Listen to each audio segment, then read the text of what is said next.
this working? Is the mic working? Hello? Perfect. Yeah. Good morning, everyone, ladies and gentlemen. My name is Munif, and I'm here to talk to you about New Lab and the Mining Innovation Studio. So thank you all for coming. So just to start, New Lab is a global venture platform for critical technology startups. What does that mean? It basically means our mission is to actually accelerate the commercialization and let's say advancement of critical technologies within high impact industrial sectors. Specifically, if you look at mining, mobility, logistics, energy, built environment, and we cover all of these sectors. But today we're going to be talking about mining mainly. So essentially what we're trying to do is lower the barriers to entry for all of these startups. What does that mean? We try to provide them with the infrastructure needed in order to scale and grow. We try to provide them with the customers and access to capital as well. So in reducing the barriers to entry, what does that actually mean? We provide technical infrastructure, which is basically accessing to piloting sites and shops and labs to help reduce the development timelines for real-world testing and deployment. We provide access to the startups to have access to commercialization projects, where we partner with industry partners and governments so that they can actually pilot their technologies and proof of concept of the technologies, after which we actually invest high-risk capital into those startups as well.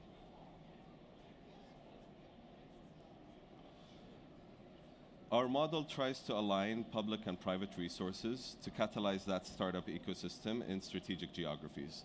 So specifically, if you look at from the left-hand side all the way to the right-hand side, specifically, we start with applied research to tech transfer and formation, lab to pilot, and then pilot to demonstration, and then finally commercialization.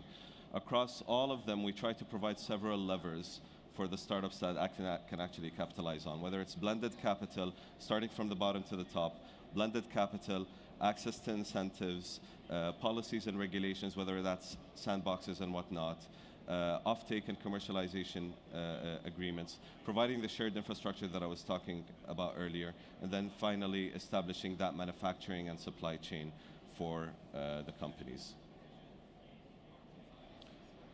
So our model has been proven. We have a global track record of helping the startups scale faster. So if we look at some of the numbers on the right-hand side, in 2023 and 2024 alone, 42% of our pilots have advanced towards commercialization. Our startups have actually raised 6.5 billion in 2023 alone. We raised almost $600 million just from January until August. These are the different models in terms of providing mergers and acquisitions, tech licensing, POs, investments by partner, whether it's joint ventures and whatnot.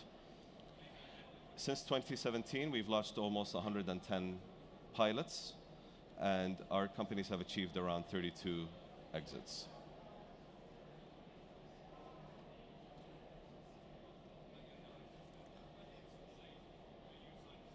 So you probably can't see it here. This is actually a map. Our outcomes basically scale faster through a place-based model.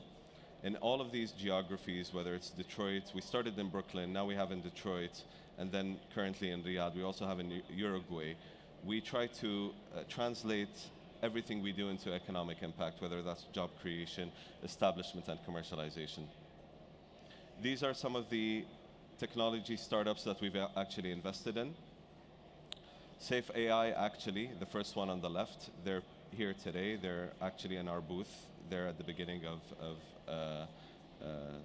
where New Lab booth is.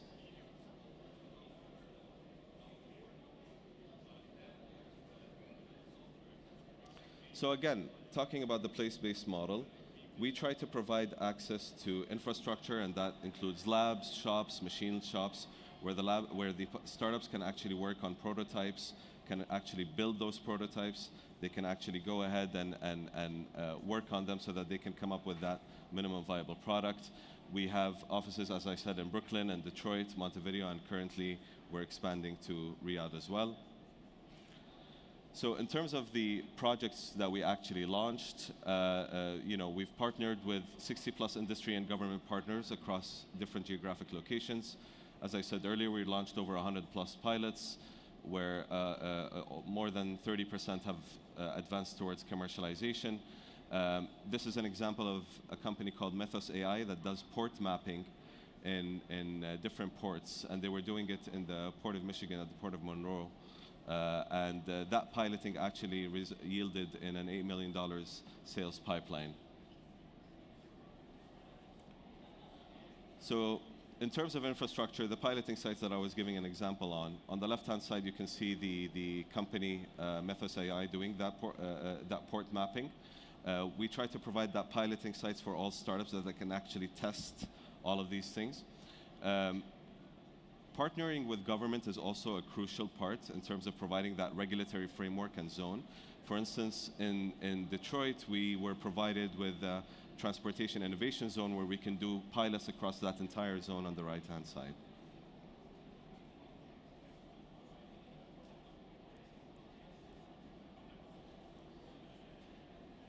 So we believe New Lab Riyadh will create that magnet for global talent and high-velocity startups that will create billions in new value in the region.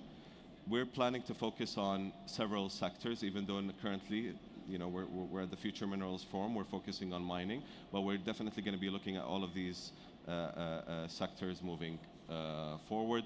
We're planning our platform will definitely drive startup across these key industrial sectors.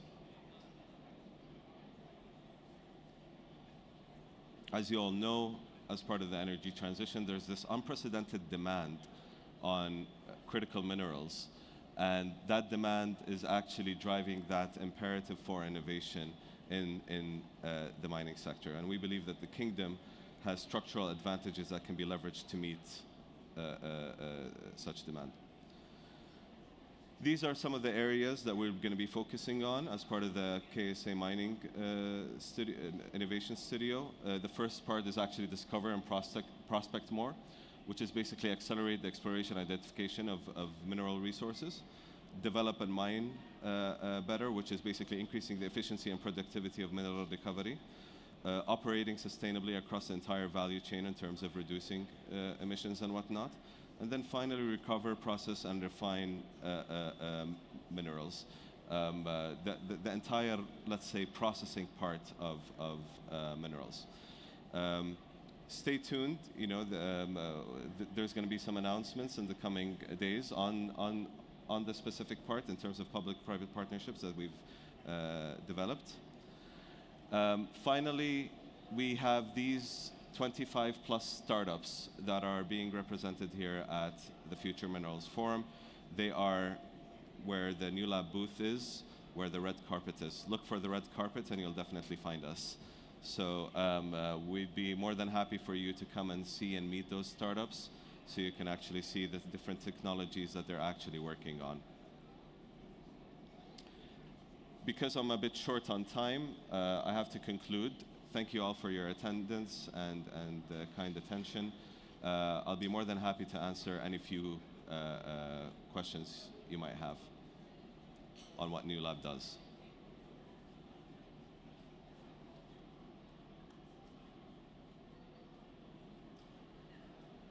All right. Do we need? Oh, yes. Sorry. Hello. Maybe tell them to project the slides again, just in case. Yeah. Do you guys take projects on a global level or certain industries, regions? So currently we've started in Brooklyn, New York, and we've expanded into Detroit, Uruguay, and depending on different geographies and the needs on those geographies, we're currently expanding into the kingdom, and that's why we're expanding here. There's definitely other markets that we're looking at, But our model relies on having a place-based model, which is basically building that infrastructure that you see, having the shops and labs, creating that The whole physical ecosystem, place, the entire infrastructure of having the shops and labs where the startups can actually be housed. They can all work on prototyping.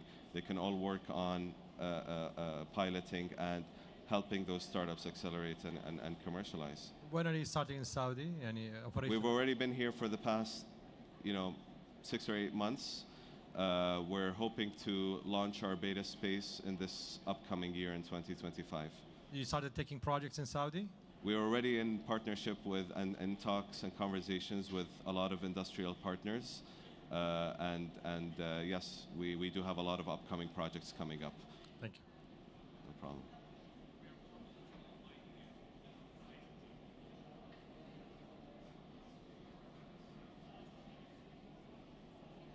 Can I go back in this or? Oh yes, perfect. Yeah, I'll leave this to. So going back to the point, having that place-based model, a unique one, will actually help drive that, let's say, traffic for startups. These are our offices in Detroit on the left-hand side. And even though they look like offices, but then within those offices, you'll see a lot of the shops and the labs that are on the right-hand side.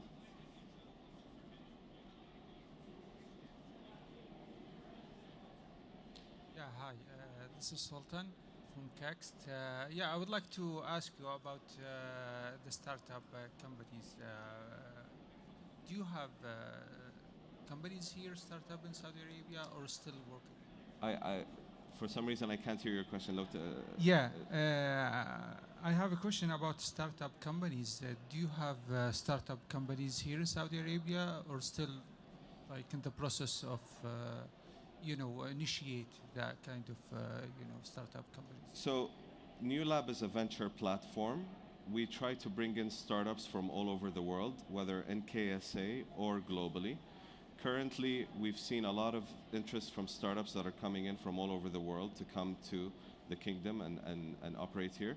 But we're definitely asking all kinds of startups, locally and regionally, within the GCC and the broader MENA region, to actually come in and start working here in the kingdom.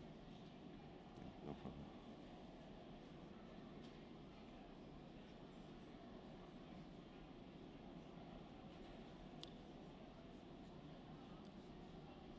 Any additional questions? My email's here. Feel free to email me. Where is it? Feel free to email me if you have any questions. If you would like to know more about New Lab, we can tell you a little bit more about the projects that we're actually working on with the different industrial partners, and what we're trying to do in the kingdom in the coming months, inshallah. Thank you.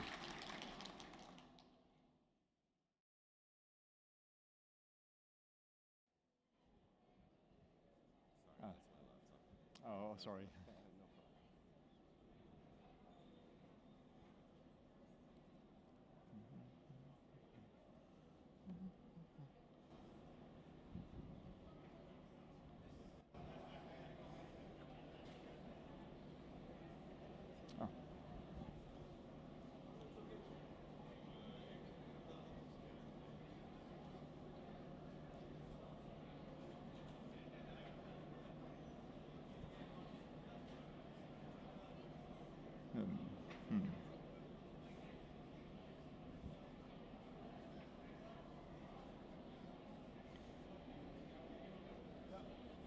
Oh, okay. Oh. Good morning, everyone. My name is Fergal Murphy from IGS.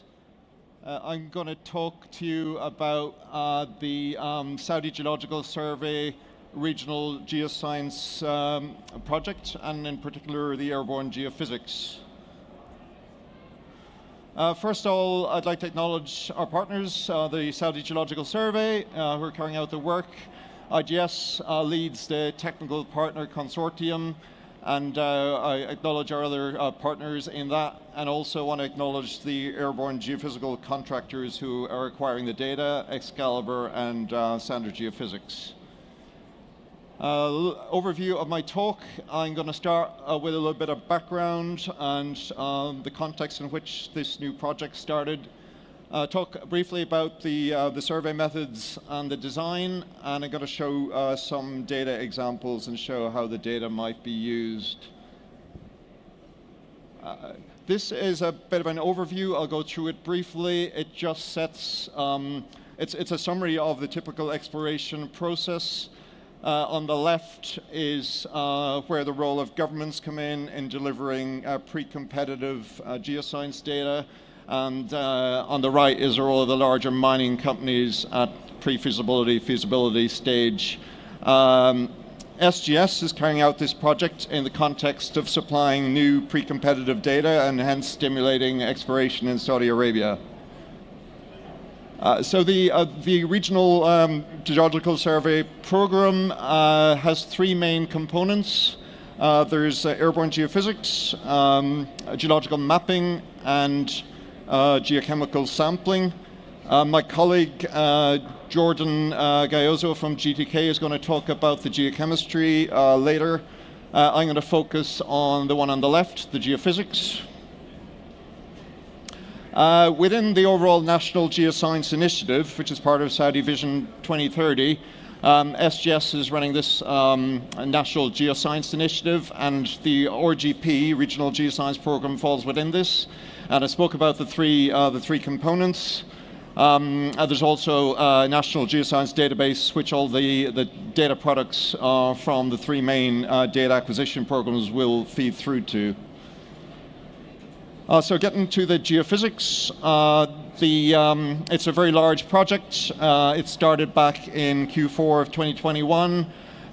It's still in phase one, which is acquiring magnetic radiometry and radiometrics over the whole of the Arabian Shield. The map on the right shows the coverage to date, so it's about 80–85% complete. Block 1 in the northeast in blue has been completed by Standard Geophysics. They're currently flying a small extension, which is the bit sticking out on the east. Block 3 in the south and Block 2 in the northwest are being acquired by Excalibur. Block 3 is almost complete, and Block 2 is about 65% complete. The areas in red are exclusion zones, restricted zones for various reasons. They will not be covered.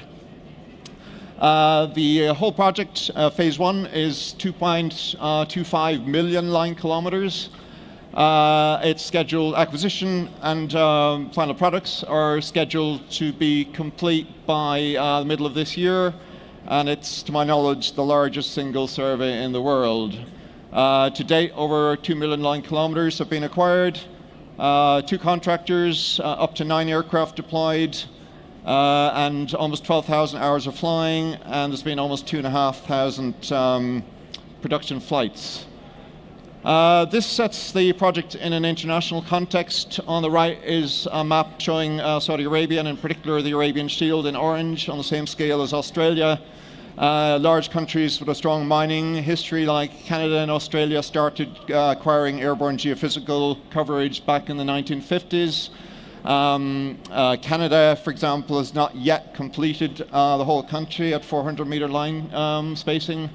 Some recent examples, the Gola Craton in Australia has just finished back in 2019. That was 4 contractors, took 2.5 years, 1.7 million line kilometers. So you can see that it's a major achievement for Saudi Arabia to acquire a project of this size in just over 3 years. There's been some challenges. The weather in Saudi is very difficult for flying, lots of wind, dust, poor visibility, and also very rugged terrain over especially the western part of the Shield. But nevertheless, over 2 million kilometers have been acquired to date safely and to excellent technical specifications.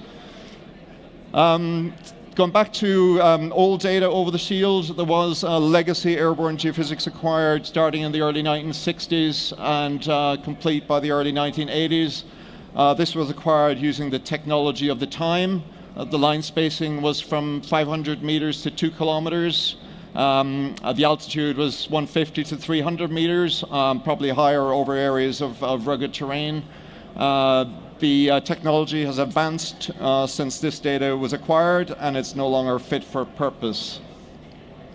So this is some of the reasons why we're acquiring new data. There was large technological improvements in airborne magnetics and radiometrics from the 1960s up to the 1990s. Been minor incremental changes since then, but most of these changes date back to the 1980s and 90s.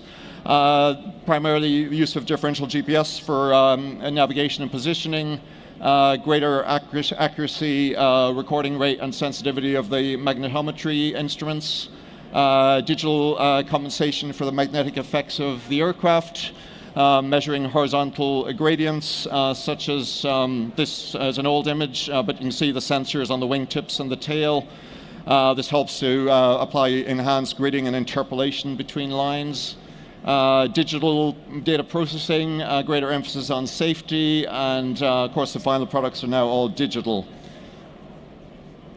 So why magnetics and radiometrics? These are the standard methods for baseline geophysical surveying. They're relatively low cost per line kilometer compared to other methods. Relatively rapid to acquire. The systems can fly even through the Saudi Arabia summer. They're good for both structural mapping, particularly magnetics, and radiometrics and magnetics in the case of lithological mapping.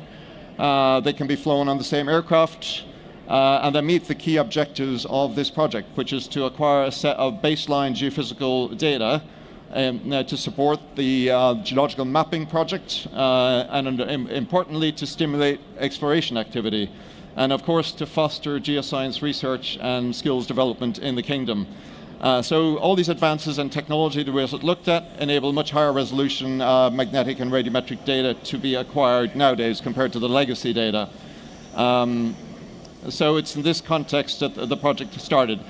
Just very briefly talking about the methods, the image on the top left is just a reminder about magnetics. The Earth's field is a dipole, so the magnetic anomaly that's measured depends on where one is on Earth.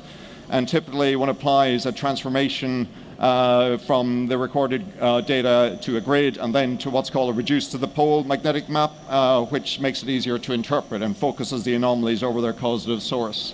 The images on the bottom and the right refer to radiometrics. Radiometrics is only sensitive to the surface. The depth of penetration is only a few decimeters. And the assumption is that the gamma radiation emitted from the surface represents that the surface sediments represent the bedrock lithology. Of course, that's not always true, where we get transported eroded sediments.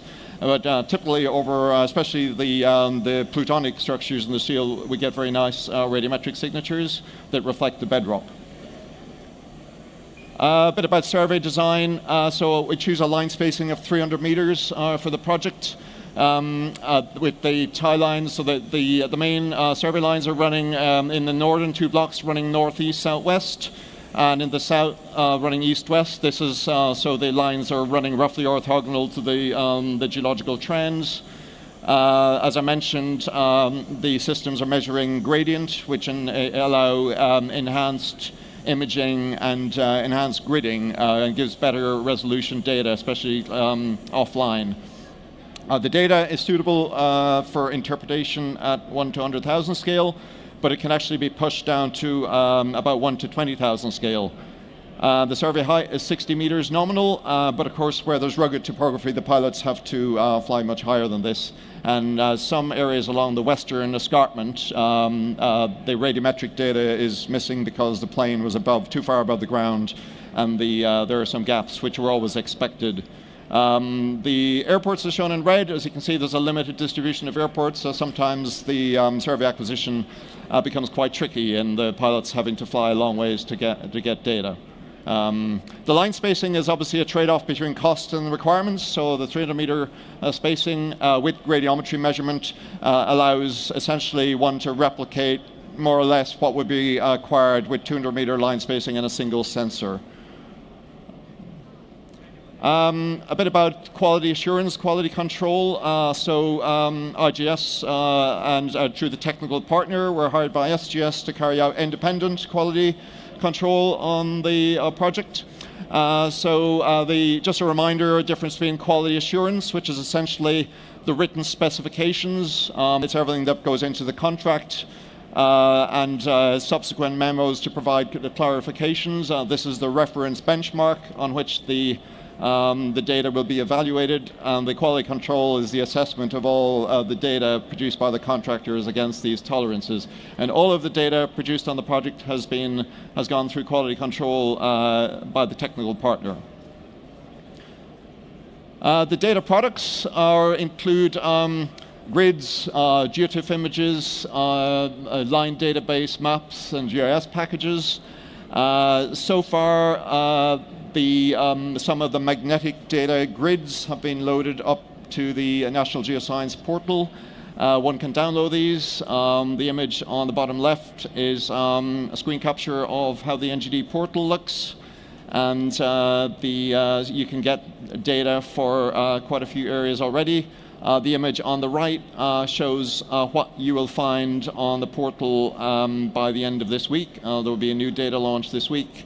Some of the data in gray and light blue in the bottom is still not absolutely final, but it's quite usable for interpretation purposes. The current geophysical data from the project is just the reduced to the pole rasters. One may request other data products from SGS via their portal.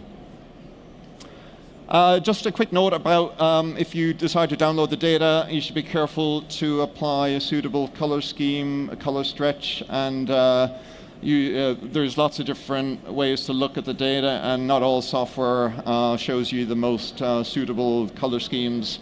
I put as an example, a rather egregious example in the top right, typical rainbow color scheme, which is not what you want to use. On the bottom right is a perceptual color scheme, which this particular one is designed to show the large anomalies, both positive and negative. And the one on the right is a derivative, which is it's good to show in grayscale so you can see the detailed structure. So I'm now going to show some data examples. We're going to first of all look at the legacy data and compare the new data to see the uplift. In a lot of these examples, you will see structures such as intrusions, faults, dike swarms, folds. I'd like you to focus on the transition between slides. So this is the reduced to the pole legacy data. Subtle feature in the back is the first vertical derivative of that in grayscale. This is the first vertical derivative of the legacy data alone. This is obviously a big intrusion and a smaller intrusion to the left. And as we go to the new data, you can see the uplift compared to the old data. We start to pull out a lot more details. There's some nice structures coming through. You can see sinistral faults cutting the intrusion. You can see lots of detail in the contact aureole, zonation within the intrusions. Obviously, there's lots of dike swarms. There's one cutting east, northeast, south, west, southwest here. There's another one northwest, southeast. There's a nice fold structure down here, and a subtle one here as well. And you can clearly see relative timing of structures from the offsets. And over on the far right, you can see how there's some sedimentary units being picked out, and there's some pinch outs. And this is again just the RTP to see the amplitude of the magnetic data. So this helps us to identify which are the biggest anomalies, whereas the previous one kind of shows us the structure. This is the Sentinel-2 imagery false color composite for the same area. And then this is the radiometric data, a ternary image from the radiometric data that was acquired on the same project. So when we see how these different data sets complement each other, I can see the white on this is where all of uranium, thorium, and potassium have high counts, and the black, like this image up here, is where all three have low counts. So typically the felsic intrusions will have high counts, but the radiometrics is quite useful for teasing out lithological variations, especially within the intrusive complexes. And this is the Peter Johnson 1 to 1 million geology map and the structures on that are the 1 to 500K. So you can clearly see the benefit that will be added by this new data set, especially in mapping what's beneath the superficial cover, which was in blue in that last slide. And now just showing some preliminary interpreted structures that have been generated by the contractor. Just added some faults. Interpretation is very much a function of the time spent doing it, and obviously there's some more structures that could be picked out. But you have some faults, mostly sinistral, and some dike swarms in red. And then there's some context in black, and it's a bit hard to see, but there's some lineaments and trends in blue. And this is a lithological interpretation generated by the contractor. As I said, interpretation is a function of the time spent. There's more detail can be pulled out with more time. And next we'll move on to area 2. Again, I want you to focus on the transitions from slide to slide. So this is the legacy data. Again, we're looking at the RTP in color on top of the 1VD in grayscale. And the arrows in red show some of the mineral occurrence data. These are gold occurrences. These are all available publicly on the National Geoscience portal. We can see how the occurrences line up along the faults. And then moving to the new data, it's obviously showing a lot more detail again, and we can clearly understand how the what the relationship is between these mineral occurrences and the location of context and faults. And again, this is the geology map from Peter Johnson. And this is the 1 to 250K geology map, which was also compiled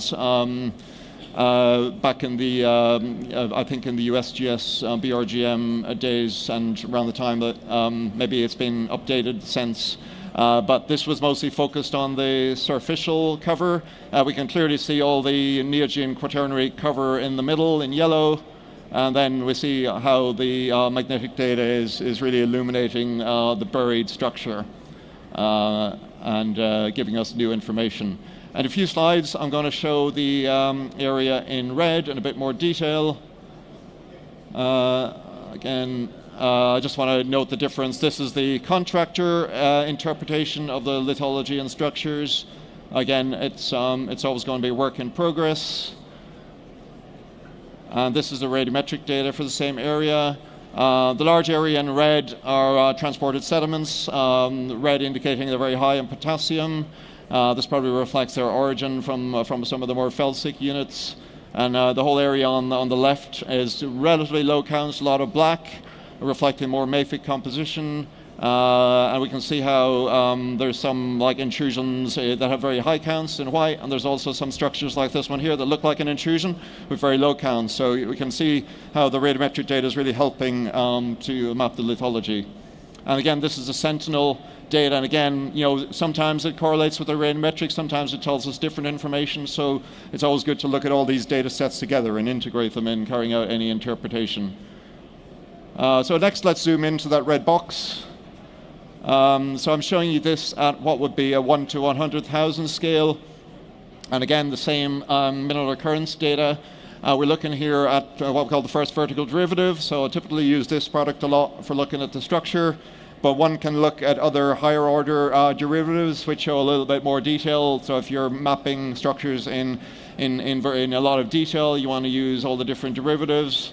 Again, this is the second vertical derivative, so it's the derivative of the first derivative.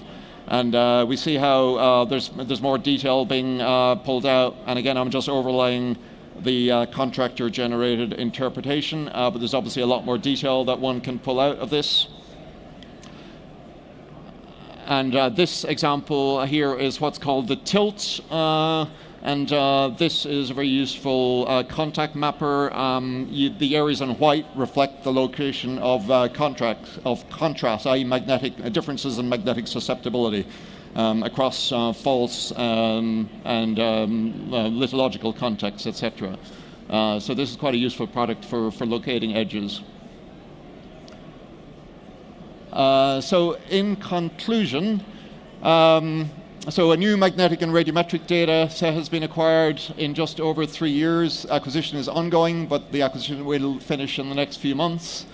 All data has been independently QC'd by the technical partner on behalf of SGS and meets rigorous modern day standards. Initial data release on the NGD portal was the FMF last year. There was a subsequent release in October this year, and there will be more data released this week. The magnetic data is available for free. Currently it's available as reduced to the pole 1 to 100,000 map sheet tiles. The user may download these, stitch them together, and may calculate derivatives and enhancements using free and commercial software. Other data, grid database products, including radiometrics, may be requested from SGS via a form on the portal. The data is currently being used for the geological mapping of the Arabian Shield project, which is being done at 1 to 50,000 and compiled at 1 to 100,000. SGS very much encourages use of the data by private industry, universities and researchers. There's obviously lots of potential for commercial and research uses over years and decades to come. Phase 2 and 3 of the geophysics project will commence in 2025, later this year, and will run for the next 3 years. And this will target the mineral belts and other target areas picked on the back of the phase 1 work. This will involve additional methods, including time domain, electromagnetics, gravity gradiometry, magnetotellurics, and probably also more higher resolution magnetic data in the target areas. For further information, you may contact Dr. Wadi Kashgari, who's sitting down here in front of me, who leads the RGB project. Also, engineer Mustafa Maki, who leads the NGD project, and Dr. Hussein Harbi, who is the RGB geophysics lead. And my contact on behalf of technical partner is there, and also the project manager of the technical partner, Dr. Esko Korkiakowski. And I'd like to thank you all for your attention and acknowledge our partners and SGS, and happy to take any questions. I believe we have lots of time, so I do have some more data to show if I'm allowed, but if I'll first take questions.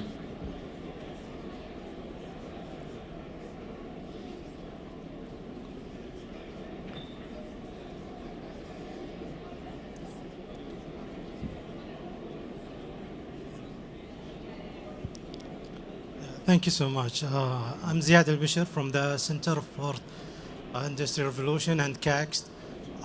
It's obvious to us when you use the magnetic and you're imaging very well the structure, and even using the calculation of the derivative to see all elements that guide us to see the mineral depositions.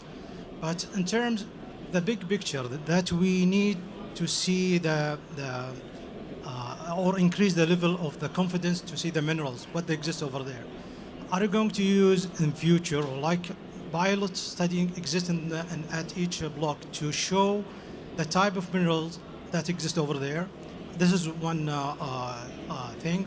The second, how about another technology? If we talk about hyperspectra, for example, or EM to look at as using as a satellite technology, that may be fast and easiest way to empower the technology to increase the level of the confidence, because I think the final goal, how to show the big picture of the mineral reserves that exist in the Arabian Shield.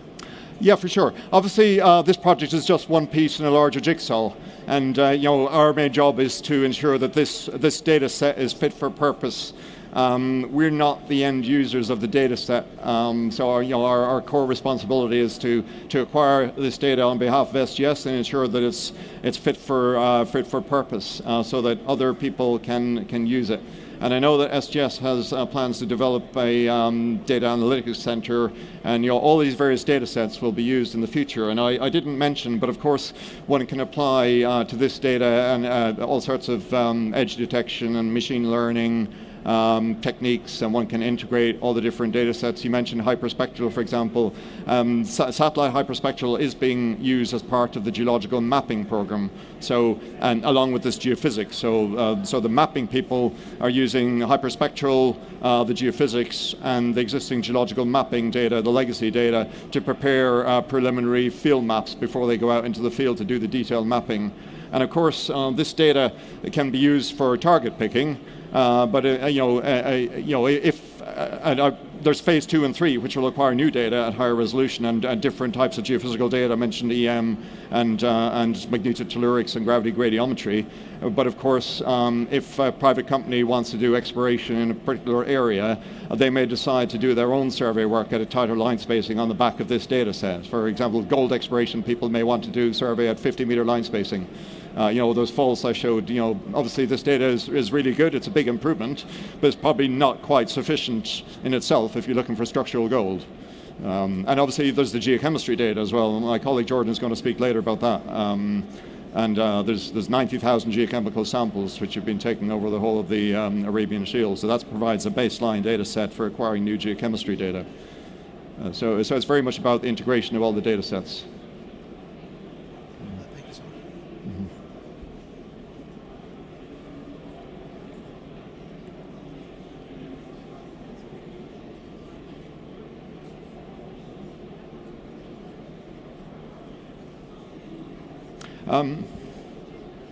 Do I have some more time? I'll just flick through a few extra slides just to show again the quality of the data. This is a whole intrusion complex showing here the RTP in a different color scheme, so you can see the amplitudes involved. Over on the far right, there's a deep negative, which is an UFI light, a strong remnant magnetization there. This is the radiometric data, the ternary for the same area. I'll say some very high counts over the south. Some of the intrusions, some more of the intrusions of different characters. So the geology, again, this is a different area, a major sinistral system cutting through it, but lots of mafic units in this north-south running sinistrally displaced a shear, a fault zone. Again, this is the ternary for that area. And this is the geological map for that area. And yeah, that's just some nice pictures to show the diversity of the data. So yeah, thank you very much. Oops. Sorry. I'm sorry. Sorry, I did what you didn't ask me.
Donc là, je clique.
Oui, pardon?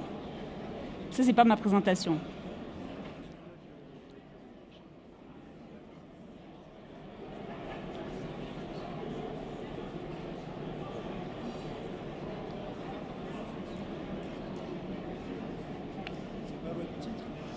Oui, oui, c'est le titre, c'est le titre.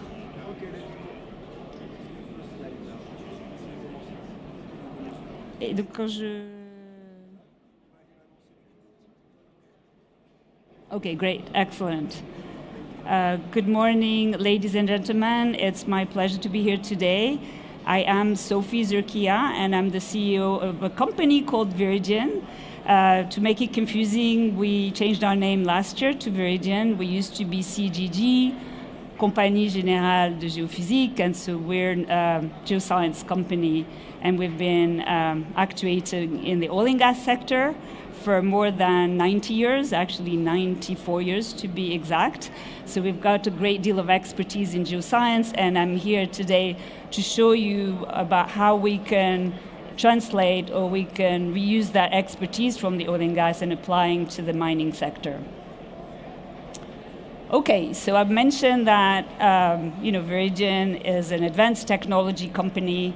We're in digital, and we actuate in the field of natural resources, so oil and gas primarily. So 90% of our business is in these three core businesses. And so geoscience is where we do the imaging. So we take large amounts of geophysical data, seismic data, and we make very precise images of the subsurface in very complex environment, being on land or offshore, deep water, for example. The second business line is earth data. You're not going to be familiar with that business in the mining sector. It is where we invest our dollars and acquire data on our behalf, essentially geophysical data, but also it could be geological data, it could be public data, geochemistry data, well data. We put it together to create packages and information that helps the clients speed up their discovery cycle. And this is a business model, I have an example of that later on, that we're trying to apply to the mining sector. So we do have a complete data set for the mining sector in the US, and we've been experimenting with that business model. And the sensing and monitoring is where you have all the sensors, onshore, offshore, that are used to create those images to acquire the seismic data. So this is our core businesses, and of course, recognizing the energy transition and the fact that oil and gas might not be a growth value proposition for the long-term future, although it's very healthy and doing well right now. We wanted to find new revenues, new avenues of growth for the company for the future, and we looked at our capability and how we could apply those capability to other sectors. So we selected three areas where we're applying our expertise in technology. First one is low carbon, and in low carbon you've got carbon sequestration, which is very straightforward from oil and gas. This is you're storing carbon deep down in the reservoirs. It could be aquifer or old oil and gas reservoirs. There's the minerals and mining, and that's going to be the topic of today. And so we've started these initiatives back in 21. So we're 3 years into those, all of those, and so we really are ramping up our expertise and understanding of what we can do in those various sectors. I have to say that last year in 2024, we started to see some very significant growth in those two sectors. So we started from a very low point in minerals and mining, but we more than doubled our revenue in that sector. Carbon was even more than that. The second area that we're looking at is digital. And in digital, we have two areas, is data transformation, data curation, data ingestion. Most companies that are dealing with subsurface data and different types of subsurface data are having a big data problem. So they don't know what data they have. It could be buried in documents. It's not always digital. It doesn't speak to each other. So everybody wants to do that AI thing. But in order to do AI, you have to have a good solid foundation of data, and data that is talking to each other, that is correlated with each other. Otherwise, you're not going to be able to get those insights. So we started that journey inside the company back in 2015, because we had loads of different types of data, geological data, geophysical data, and we wanted to start automating and being a lot more efficient at what we were doing. So when we realized that we developed tools, AI tools and systems and dashboards that were really helpful, we started to offer this to the market. So we're primarily, again, targeting our oil and gas clients, but I know there are discussions today with mining clients. So this is about making sense of your data, knowing what data you have, classifying, curating, classifying your data so that you can extract insights from it. The last one is infrastructure monitoring. It's a natural extension from the sensor side. It's repackaging sensors in order to provide solutions for health, structural health monitoring of, say, dams, bridges, been involved in mine tailings, into the structural health of mine tailings, so you can record vibration, or you can do the imaging side. And actually, it's interestingly, I saw the Saudi Railways was in this forum. We're working for Saudi Railways to identify cavities that are forming underneath the railways. So this is the imaging part, but the other part is the vibration and looking at natural vibration of infrastructures and inferring whether those infrastructures are getting older or having some kinds of problem, and some intervention is needed. Okay, so I did mention all the way, I should have talked about the HPC. The HPC, high performance computing, is an enabler in geoscience. It is more and more critical, and I think the whole, definitely oil and gas industry and more industries are trying to equip themselves with high performance computing, because with the amount of data exploding, AI exploding, you need that computing to get to what you need very quickly. It could be physics-based type of computing, which is a lot what we do. So people think we solve everything by AI. I like AI, it's a nice tool, but it's when you have physics is still the best tool to get you the right answer, but AI can come as a complement. But HPC is fundamental to get you these outcomes. So those are the capabilities that I would call it we developed, but then our industry, sort of the geoscience industry, had to develop to respond to the oil and gas problem that are directly applicable to these other sectors.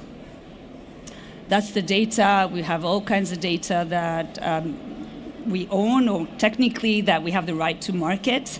So a lot of experience with data. Now, going into mining, and the objective of my talk today is to show you examples on how we've applied, or our journey into applying our technology and expertise into minerals and mining. So what is the problem? Of course, we work in a macro environment, so there are geopolitical drivers and issues.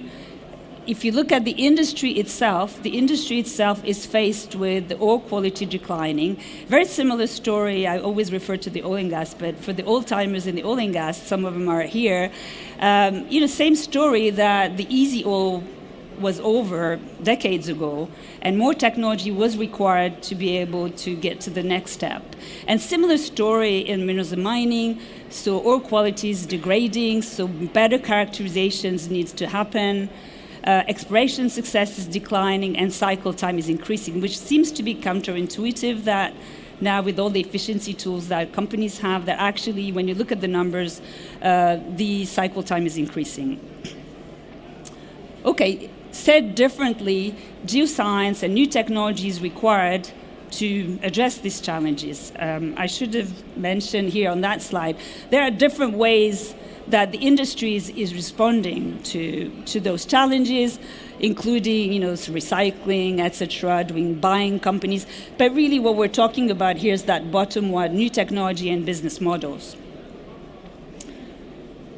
So mining, as a result of the easy minerals having been found, it's getting more and more complex to find the new deposits, and therefore mining is getting deeper, more complex. And what we're seeing now is the limit of the old techniques, which is really drilling-based, core-based, and geochemistry-based. So I'm certainly not saying that drilling is not going to be there. Drilling needs to be there as a complement, but the more breadth of data you have, the better your answer will be, or your better your understanding of the subsurface will be. So here that picture is just an example of the kind of drilling that happens to characterize or to explore and characterize reservoir, and you have numbers of exploration and discovery, which is sort of going down. And these are the challenges: exploration success declining, characterization is more difficult, and combined with that, all the industries are under scrutiny for the ESG performance. So you want to make sure you do things right, that you understand the rocks and the structure as you're digging, that you want to understand the hazards, you want to do things more optimally and reduce your footprint. So all of which geoscience can support. I'll skip that one. So if you look at, I wanted to give you some example and a feel for the kinds of solutions that do exist at various stages of the value chain. Again, it's not, people might think about geoscience and Earth data as just an exploration tool. It is a lot more than that. There's a lot to do, of course, logically in that next phase of appraisal to characterize the rocks. Now we can get the rock physics from the seismic data. Probably in the past that people have dealt with seismic thought this is essentially a structural, something to make an image and understand the layers and understand the faults, understand the structure, but it's a lot more than that. Now you can get the rock physics and the reservoir parameters from the seismic. Of course, you need some calibration points, and that's where the wells are going to be important. But it's also used in the all the way into the mining itself, and we had some projects with BHP that I will talk about, in which we've helped them identify new ore or bypassed ore that existed in their field that they hadn't seen previously, and so we were able to help them with that. So now going example by example. So this is first in the early stages, and this is where multiphysics is really important. So not so much necessarily the seismic side, but it starts with the gravity, the magnetics, and the electromagnetics, and the gradiometry. So bringing all these kinds of data together, possibly with some drilling data, some core data, chemistry data together to try and make sense of that subsurface and identify whether the area is of interest. So what's important in that stage is that you do this at scale, so that you could do this efficiency at scale, and then the data talks to each other, always correlated to each other. In other words, data leveling is extremely important in that stage. So this is just an example of what can be done. So you can use, I mentioned a lot of data. I forgot to talk about remote sensing. So there's a lot of information can be derived from those satellite images together maybe with this airborne type of data.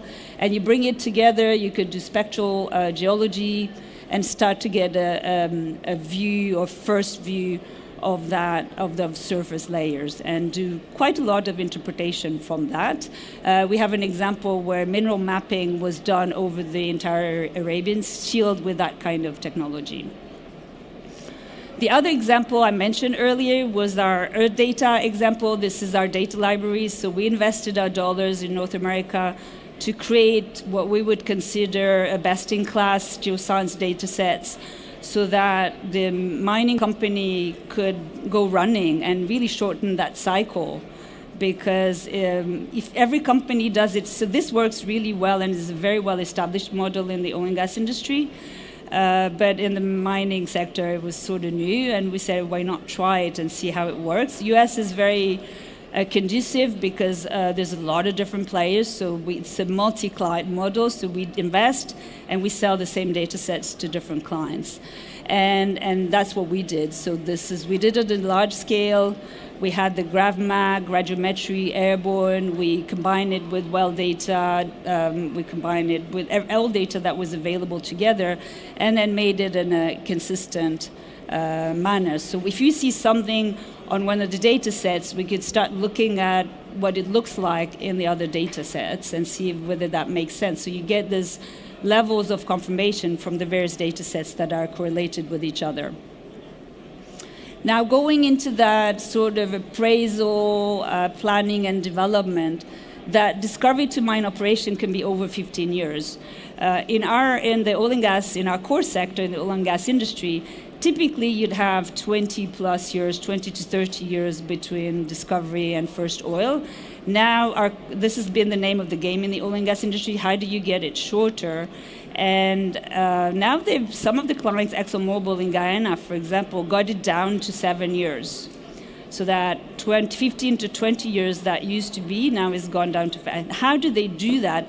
They do that by investing earlier in better data. So ExxonMobil has acquired, 3D, extensive 3D seismic data from day one, where clients used to deal with 2D seismic data initially, and then it would take time to do the 3D. So everything takes time, right? So if you're trying to compress the cycle time, you need the best data from the beginning. Of course, you have to be cognizant that the budgets are the same. So probably the mining industry, the exploration budgets in the mining industry, I would call them, in the oil and gas industry, it's billions, it's 50 billions. Probably in the mining industry, you divide by, 3 or 4, that number, but still is not an insignificant number. And there are ways to acquire better data. So anything that you would do now would be better than what was done in the past. Because we've put our hands on some of the seismic data that had been acquired in the past. We would consider this sort of substandard in a way, and there would be a way for not a lot more expensive to acquire better data. It doesn't have to be the full-blown complex 3D and super expensive, but still better than what is being acquired today. And that's where those images of the subsurface are going to be very useful to define the ore body, to shorten that cycle, have that best data really early on, to optimize as well that planning and development. Because if you understand what you're dealing with, you could have a better suited, fit-for-purpose development plan and make sure you optimize your dollars from the beginning. Okay, so here's an oil and gas example, but we give you that example to show you what good technology is, or best-in-class technologies is in the oil and gas sector. So this is an example in Oman with hard rocks, and show you in a space of 3 years how technology has been advancing. So this is like what was considered a pretty good image back in 2020, and you look at it 3 years later, applying elastic full waveform imaging, which is really a more complete and a more fidelity into the physical model that we're using to derive the subsurface image. I mean, you could have a much better view of the structure, and even complex structure with high dips. Typically in the past, the seismic wasn't necessarily, surface seismic wasn't great at identify highly dipping structures, but with this kind of elastic full waveform imaging and the fidelity, you're starting to be able to do that. And so that was an example for oil and gas. And this one is I think it's definitely a mining example with sort of I would call it a low-end sort of seismic data set, but still applying best-in-class algorithmics and best-in-class processing, even to data that is sort of, not as rich as what we deal with in the oil and gas. You still get a much better understanding of subsurface. You understand where the ore body is. You see the basement. And then you also identify those shallower hazards, which is really important as you're going to make your development plans and you're going to start doing the drilling. So I guess that's the line that you see in here. This is what seismic was acquired, and you see the lines here. Now, going into more into that planning, development, and operations monitoring, this is really important to extract the rock physics. I alluded to it earlier, so it's not just about structure, but understanding the rock physics. Now, arguably, I've heard some mining players say, oh, it's very difficult to get rock physics for the mining sector. I suspect that as we look at the problem more and more and deeper, we could start identifying at least some signatures, right? I mean, we're not going to be complete 100% right, unless you have validation from a well. But if you have some well data calibration, if you now start understanding the signature of certain mining or certain ores, then I think you could start getting into understanding the deposits and understanding the ore structure. So that's just an example of a workflow where you start using all the geoscience and the geophysics that you have, multiphysics, seismic, and putting it together and start deriving the elastic properties that are relevant for the mining. And so that's where you start looking at the porosity, permeability, the Young's modulus, and of course, the more calibration you have and the more understanding of that region you have, the better your result will be. But a lot of it can be data-driven if you have a good data set. So this is this is a testimony from BHP. They've actually presented this as a paper and they really, what they claim is what's underlined is better ore body knowledge facilitates more efficient mining and processing. So useful for, again, to think about the development and actually going into the mining itself. Now, what is it, there's always that price and cost and that sensitivity in the sector. Of course, it's not a perfect model, but there's a lot of drilling, and drilling is actually kind of expensive. If some of the drilling could be saved by having a better image, then you could save maybe 20% of the drilling, and that 20% you can reinvest in having this early upfront data. Then at the end of the day, you could still be better off and not make mistakes. And as you know, in any project, when you find something wrong later, it's more costly than when you find it early on, right? So the earlier you find about things, the better off you are, and so it avoids you to backtrack and change your development plans, and which is always, costly when it's late in the game. But of course, as a geoscience company, we like to see those nice images of the subsurface, and they're definitely quite impressive. And now going into that last operations side, you have to worry about the safety, and so I was talking about the hazards and the HSC side of things, but also you have to worry about the efficiency, and efficiency is about extracting the most ore you can with your OPEX, right? So you're spending money every day, can I get the most out of it? And so there are different solutions coming from the sector that are addressing those phases. And some of it, I'm not sure which one I have. Some of it is just the imaging, understanding the cavities, understanding the hazards. So this is more traditional geoscience or geophysics-based type of solutions. But there's others, as while you're drilling, imaging that, making images of that rock and identifying the ore. What we hear often is that as we're exploiting those mines, sometimes the ore disappears, and so you're trying to find where it is, and sometimes wasting dollars into trying to drill into different or dig into different parts of the mine to find where the ore is. So with imaging techniques, you can kind of in real time think that you would be able to image and understand where the ore is going, which is the equivalent in the oil and gas industry we call it well placement. And well placement is about drilling and putting the wells where the oil is. Here's about drilling and doing what you do in the mining sector, in the mining process, and really following where you have the highest grade ore and the best ore to extract most of it. I'll skip that one, and I'll finish on those thoughts, which is, we definitely see long-term demand for minerals and mining be very strong. Now the sector is sort of going through a trough, and which puts him in a mindset of a bit of a short-term mindset. But we think geoscience can address some of the challenges that we discussed earlier about that cycle time getting longer, the quality of the ore declining, the complexity of finding new ore, which is deeper and in more complex settings.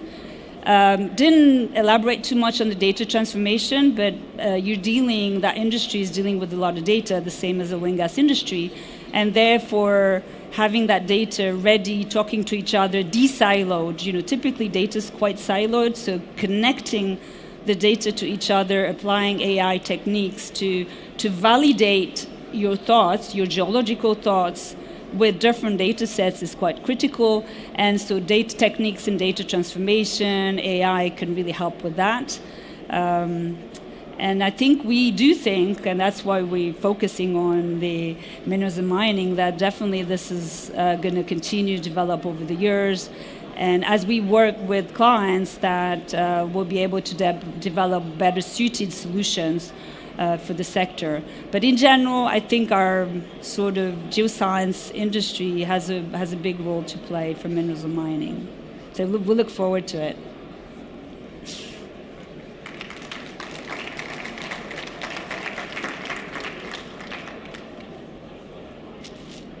Questions?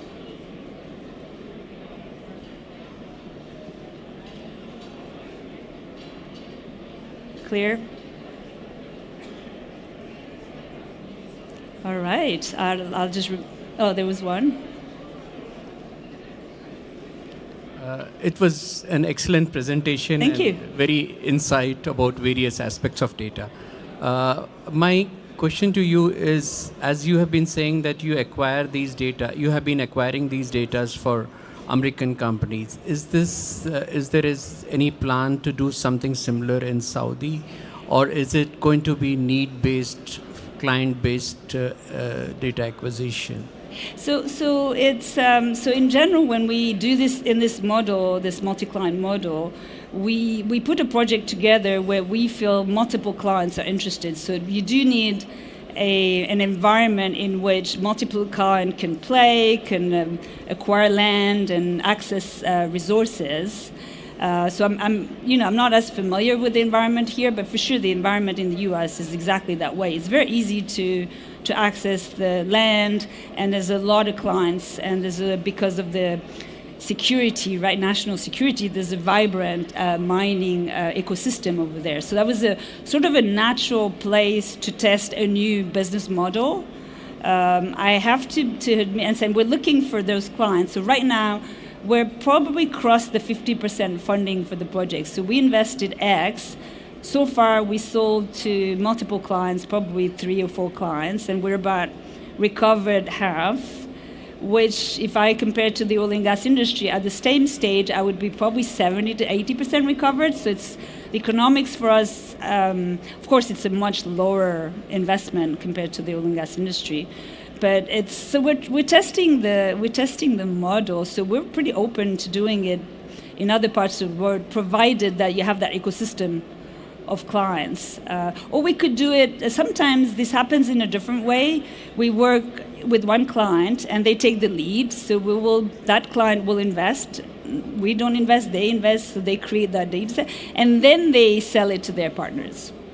So you have different, but the idea is that because you federate a group of clients, you're able to do a lot better, right? Because instead of each investing on their postage stamps or on their little area, maybe different data sets, you have this kind of uniform view across. So it's actually should be quite cost effective.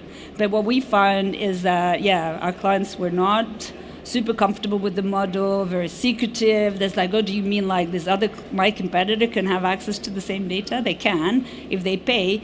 But in reality, the value, I think, of a mining company is not the data itself, is what you do with the data and your knowledge, right? So the data should be okay that your competitor has access to the data, but what we're finding is many mining companies think the data is so important. It is. But you're better off having the best data set, shared across, and then that's where you add your value.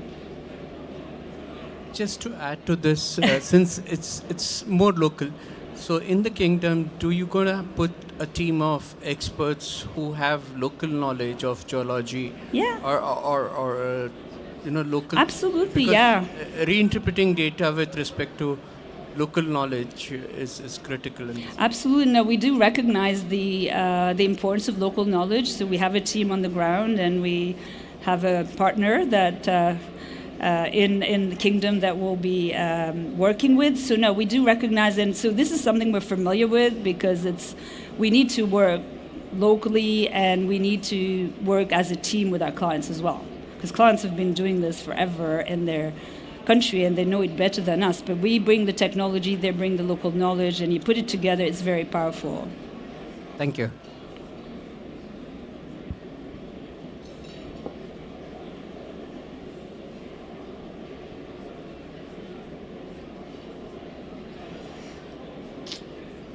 Okay.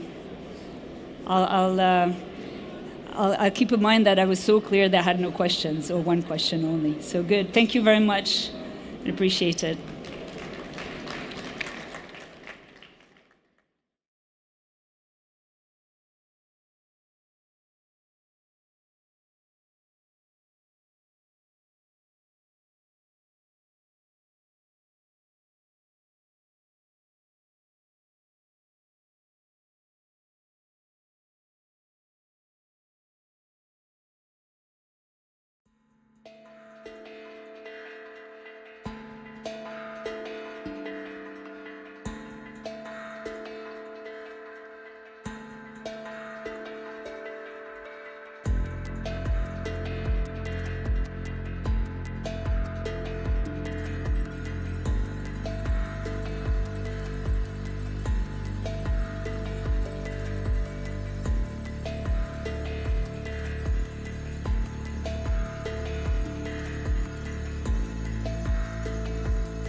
السلام عليكم، صبحكم الله بالخير.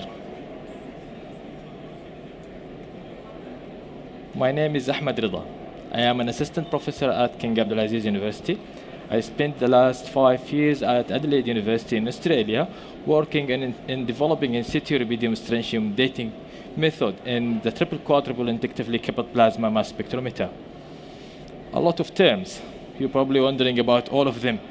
This is what I will talk about. I will link the in-situ dating with its application in mineral exploration. So let's start with the basic. What is geochronology? Geochronology is the science of measuring the age of Earth materials like minerals and rocks. In geology, understanding the mineralization periods linked to global tectonic processes is important to identify prospective mineral deposits. With the right technology, we can trace ancient tectonic events and determine when a rock or mineral deposits may have formed. We can link the rock forming process to these events using geochronology and geochemistry. And we can link this events to using the geochemistry and geochronology to understand the distribution of these events of these ore deposits around the world. So how can you use geochronology to measure the age of Earth materials? The short answer is using radioactive isotope. Now you may wonder, what are isotopes? They are atoms with the same number of protons, but different number of neutrons or mass number. Some of these atoms are radioactive and unstable, so they decay over time in a predictable way to reach stability. They decay alpha or beta or gamma. In alpha decay, as we see here in this slide, the radioactive atom, or what we prefer to call the parent atom, produces alpha, and this reduces the atomic number by 2 and the mass number by 4. For example, here uranium-238 decays alpha and changes to thorium-234. In beta decay, the parent atom emits a beta particle. The beta particle has a negative charge, and this increases the atomic number by 1 without changing the mass number. This type of decay results what we call isobar, where the parent and daughter atoms have the same mass but different atomic number. Rubidium strontium is a good example for this kind of decay. Cobalt-60 is an example for gamma decay. It undergoes beta decay first, converting neutrons into a proton and forming nickel-60 in excited state. This nickel-60 releases this excess energy as in a gamma form to reach its stability. Now, how can we use these isotopes for age dating? Radioactive decay happens at constant rate known as decay constant. The time it takes for half of radioactive substance to decay into its stable form is called half-life. Some isotopes like uranium-238 have long half-lives, around 4.5 billion years, making them ideal to dating oldest rock in Earth. Others, like carbon-14, have much shorter half-life, just 6,000 years, and are used to date more recent materials such as bones. It's like different tools in a toolbox. Each isotope system can be used for a specific purpose, depending on the time scale we are investigating and the temperature, the closure temperature of each system. Let's have a look at some of these isotopes. With uranium isotopes with half-life of 4.5 billion years for uranium-238 and 700 million years for uranium-235, we can date ancient igneous and metamorphic rocks, and we can also date mineral deposits associated with granitoids, and we can also constrain the timing of deposition of clastic rocks. For potassium argon and argon-argon system, they are widely used for dating volcanic rocks, and we can use them to understand the thermal history of ore deposits. Rubidium strontium system is frequently applied to date metamorphic events, hydrothermal process, and the low temperature alteration process. Samarium neodymium can be used for understanding the mantle process. Rhenium osmium system can be used to date sulfides minerals, especially those containing molybdenum, nickel, and copper. Lutetium hafnium are suitable for dating garnet in metamorphic and hydrothermal systems. This is the complicated thing. To determine the age of the rock or mineral, we need to analyze them for their isotopic composition.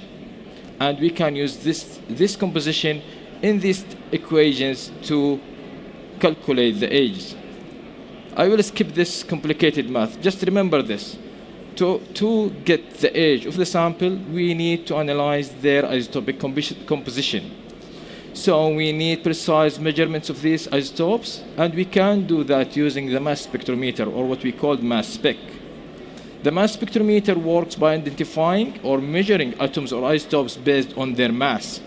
On this slide, the first one here, we can see the inductively coupled plasma mass spectrometer, the triple quad one, at the University of Adelaide in Australia. The second one is the Noble Gas mass spectrometer in Australian National University, and the last one is the thermal ionization mass spectrometer at the King Abdulaziz University.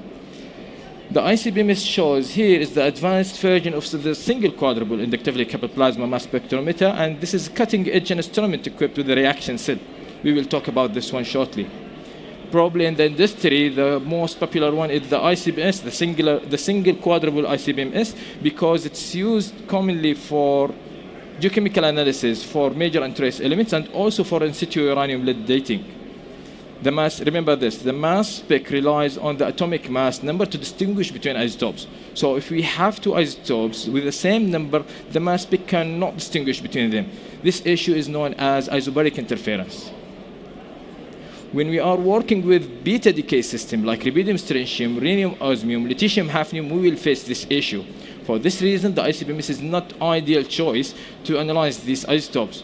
And we need to separate between these isotopes in chemical lab to avoid this overlap, which is time consuming. And after that, we can load the sample or analyze them using the thermal ionization mass spectrometer or the multi-collector ICBMS. Now let's talk more about beta decay system. These systems are characterized by their long half-lives, and they are useful for determining the age of ore deposits, the timing of events that form them. As I said, the challenge of these isotopes, both parent and daughter isotopes have the same mass number, and the mass spec cannot distinguish between them. Until recently, most of these systems were inaccessible for routine in-situ analysis. You may ask now, why do I need in-situ analysis? The advantage of the in-situ analysis is that it can be performed rapidly at low cost with minimal requirements for sample preparation.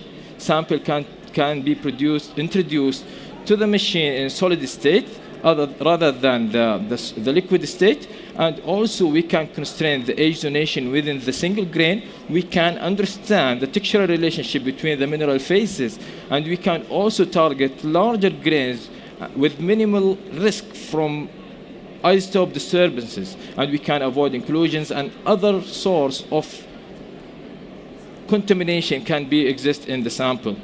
So considering the benefits of the beta decay system to constrain the age mineral deposits and the timing of events that shape them, it will be great if we can analyze the samples using in-situ method.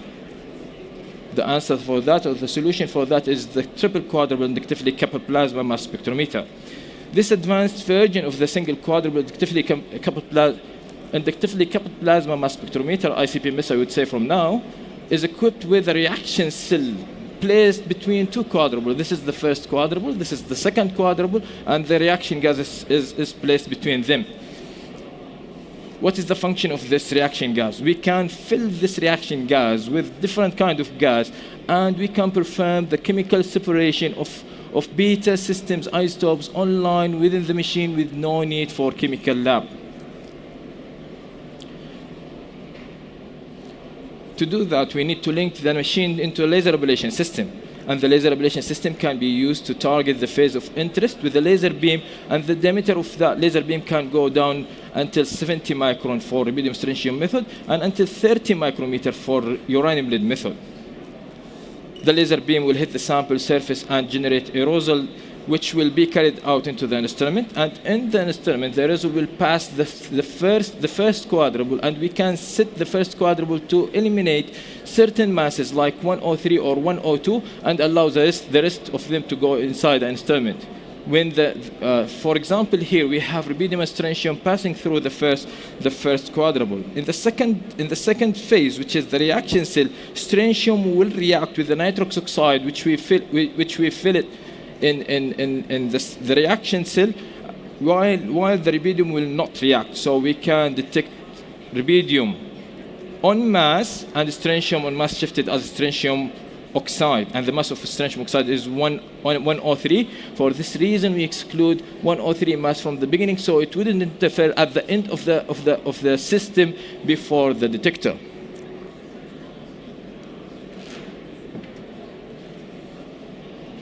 We can apply the same principle to other systems, other beta systems. For example, lutetium hafnium can be separated in the machine using ammonia.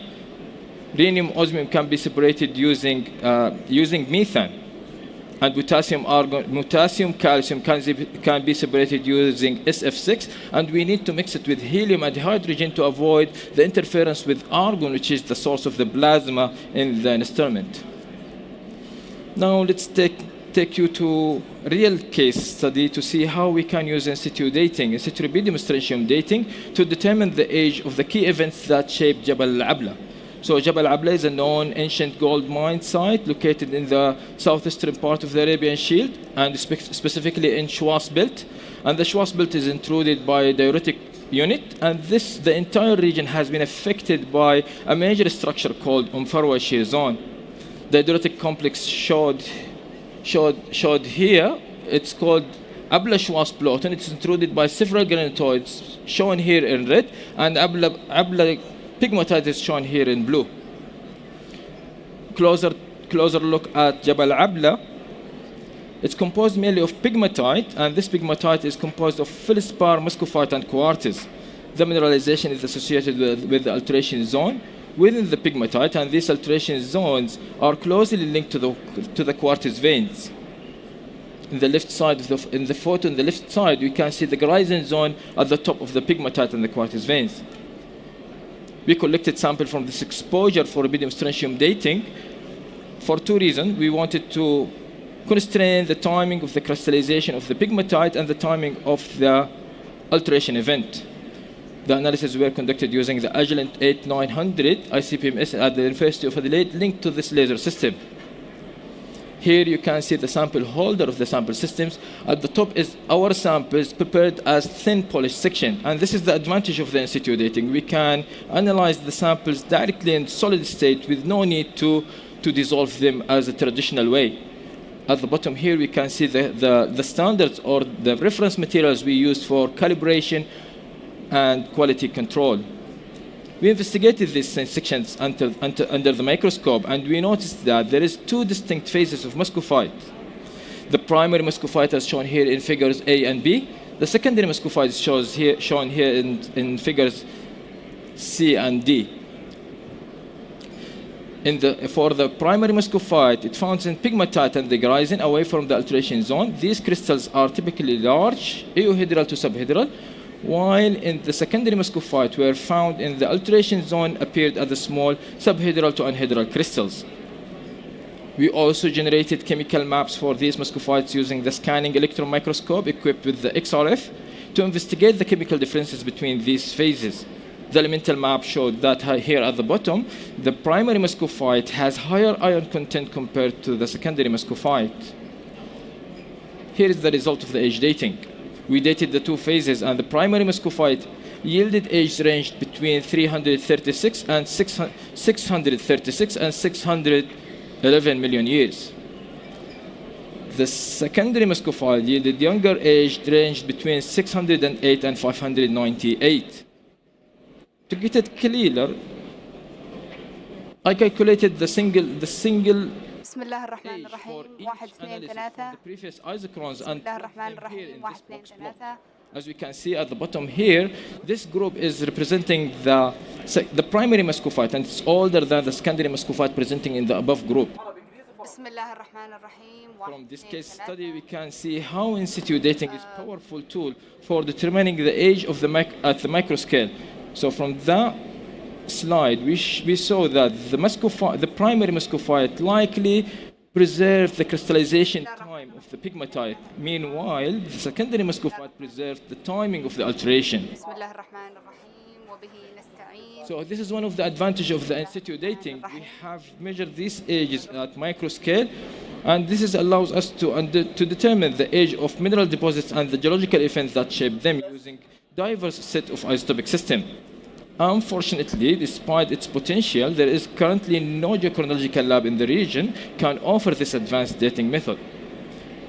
Here at King Abdulaziz University, we are happy to collaborate with any organization keen to establish a geochronological lab with this technology here in Saudi Arabia. I will leave my contact at the end of this slide, so just drop me a message and I will take it from that point. Regarding the limitation in situ dating beta system, for beta system is still limited to certain type of minerals because of the lack of standards or reference materials. These standards are required to calibrate the results and for quality control. Developing these standards is still an active area for research, and using this research will help us to expand the technique and to be applied to different mineral systems. It's worth to mention that the ICP missile presented here, the triple quadruple, is an old version. Now in the market there is another version equipped with multi-collector which can provide us with better precision. This brings me to the end of my presentation. Thank you very much, and I'm happy to take your questions now.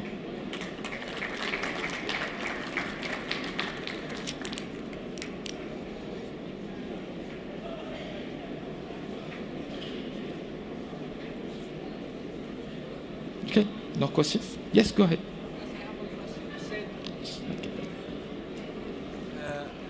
Hello, I have one question. You said it is compulsory to make the age analysis before isotope analysis, as I understood. It's true? It's important to calculate the age. We need isotopic composition of the sample to get their ages. Yeah, but I understood. Okay. Okay. Thank you very much. Go ahead.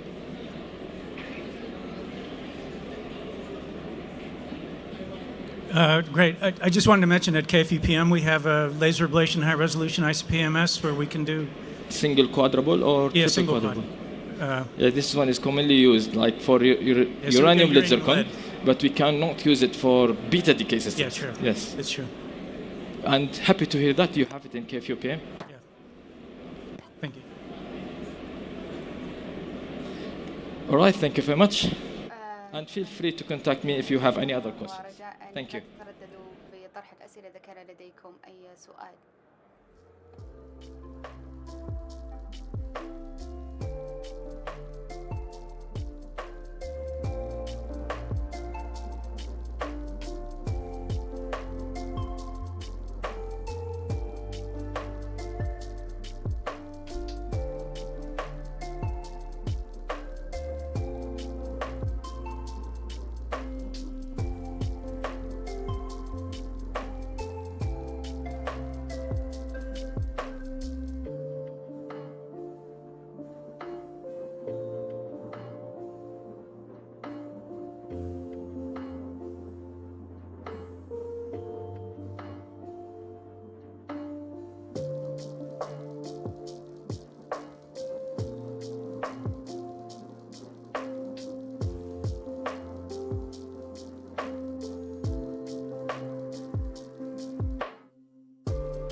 does it start up?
Yeah, let's start, yeah.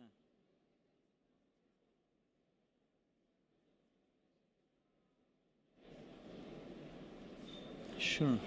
Oh, that's good. Thank you. Hello. مرحبا. Dear Forum, I am very glad to welcome you on the next presentation. مرحبا بكم في العرض التقديمي. And I am very glad to introduce our ongoing activity, الأنشطة التي لدينا. the Geochemical survey of the Arabian Shield. And I'm very glad to share with you the methods, the results, and outlook to mining and mineral exploration.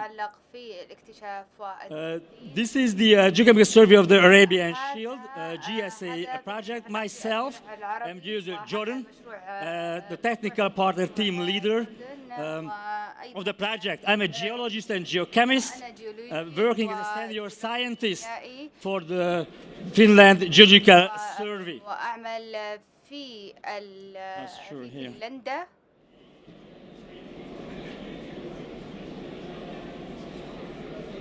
Okay, so then a few words to introduce the framework of the project. The full title is High Resolution of Geochemical Survey of the Arabian Shield through stream sediment and heavy mineral concentrate samples in the Kingdom of Saudi Arabia. So the website of this forum already announces this project. Read it here.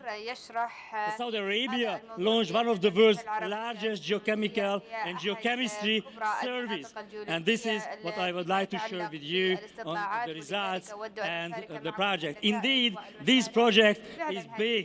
It spans 6 years from 2021, as you can see on the slide, and it finishes in 2027. The client is the Saudi Geological Survey, who contracted the China Geological Survey. The representatives are over here among the audience. You are welcome. And the technical partner, including the International Geosciences, and then the Geological Survey of Finland, which is my affiliation. أيضا منظمة الاستطلاع من فنلندا والتي أنا منها. فيما يتعلق في المشروع، هذا المشروع أحد كبرى المشاريع، وهذا المشروع يتضمن في البرنامج الاستطلاعي والذي يتضمن الخرائط ويتضمن الخرائط الحية، والذي قد عملت معه زميلتي فريغا ميرفي والتي تعمل معها في هذه الجلسة. كما أن لدينا قاعدة البيانات the NCL والمدعوة ب NCL وقد تم عرض ال NCL وذلك في البوث الموجود هنا من قبل زميلي. لذلك الهدف من هذه المشاريع وذلك لإنتاج أطالس وخرائط وأيضا في جلب الاستثمارات المتعلقة بالتعدين. So let me لذلك أود أن أعرج على هذا المشروع المذهل منذ البداية وأيضا عن عملية التنفيذ، وذلك من الناحية التقنية، وذلك ودعم الأبحاث العلمية في واكتشاف المعادن في المملكة العربية السعودية. وأولا يبدأ العمل في تجميع هذا الأمر، وهي الخطوة الأولى. أحد الأنشطة والتي تشمل التجميع، وهذه المستندات والتي يتم إصدارها من هيئة الإحصاء السعودية، وهذه مبنية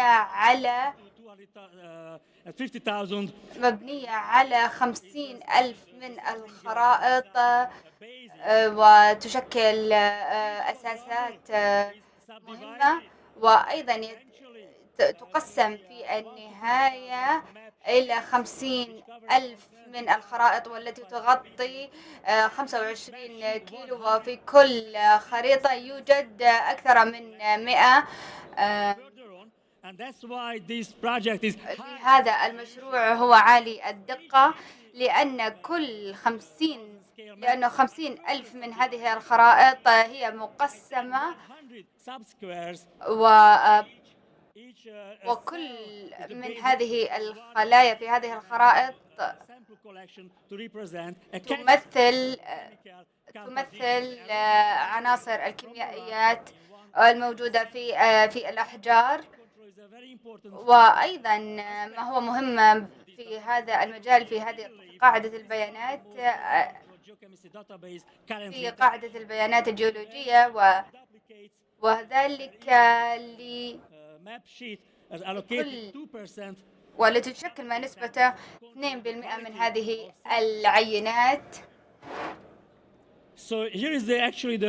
هنا ما يحدث فعلا أن 2.5 كيلو متر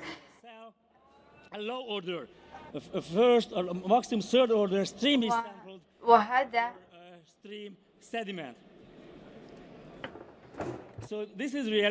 ذلك هذا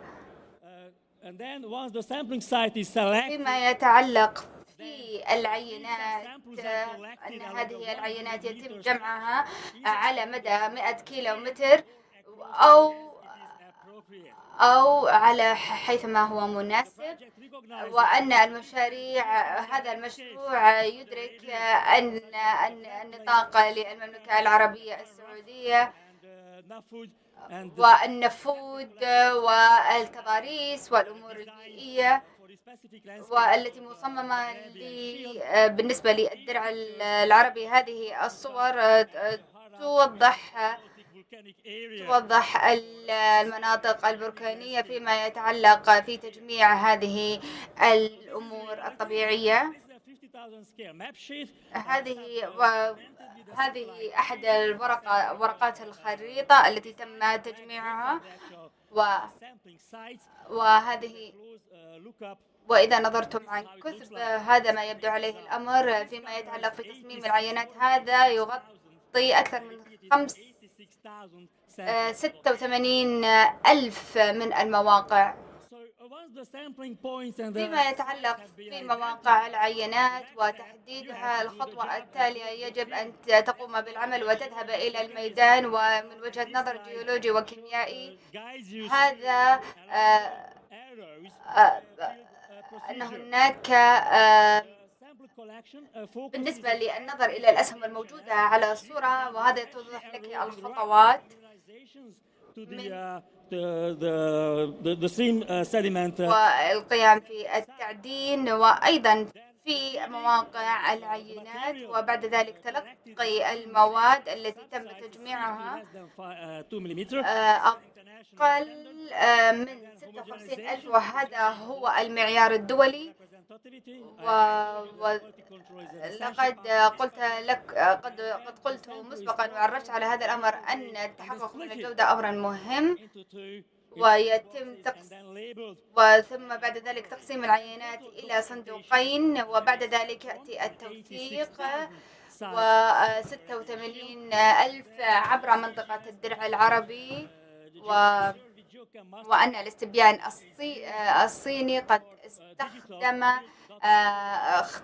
استخدم التسجيل الإلكتروني، وهذه العينات يتم نقلها إلى مخيم القاعدة، وبعد ذلك يتم نقلها مثل ما ترون في الصورة على اليمين. هناك تقسيمين للعينات، واحدهم يخص هيئة الإحصاء السعودية، والآخر يخص هيئة الاستبيان الصيني. لذلك هذه صور مميزة لأن هذه الصور قد وثقت تجميع لآخر عينة ل86 ألف من العينات التي تم جمعها من قبل هؤلاء المتخصصين، وكان ذلك حدثا رائعا، وأنا سعيد بأن أعلن أن جميع العينات قد تم جمعها. ولكن هنا فيما يتعلق في معالجة العينات، عملية معالجة العينات، تذكروا أن هناك تقسيمين، وأحدها يذهب إلى هيئة الإحصاء السعودية، إلى أرشيف هيئة الإحصاء السعودي، والآخر يذهب إلى الصين، وذلك للتحليل. والصورة على اليمين تظهر معالجة العينات في المدينة، وبعد ذلك تأتي عملية التقسيم، وذلك لحذف والتخلص من المواد الغريبة في هذه العينات.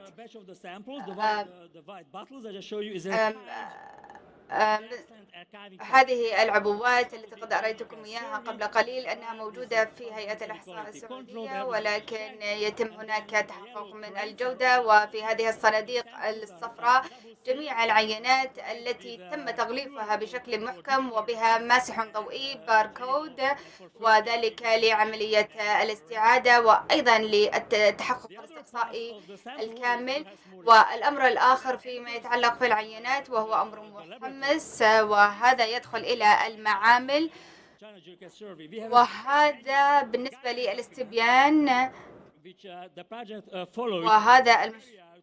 وذلك لمواصلة العمليات التحليل. والفريد في هذا المشروع أن مثل ما ترون في هذا الرسم البياني أن 76 من هؤلاء العناصر الكيميائية تم تحليلها، وهذا أمر فريد ولم يكن يحدث من قبل، بأن تم تحليل هذه العناصر الكيميائية من قبل. هذه المعامل، العينات يتم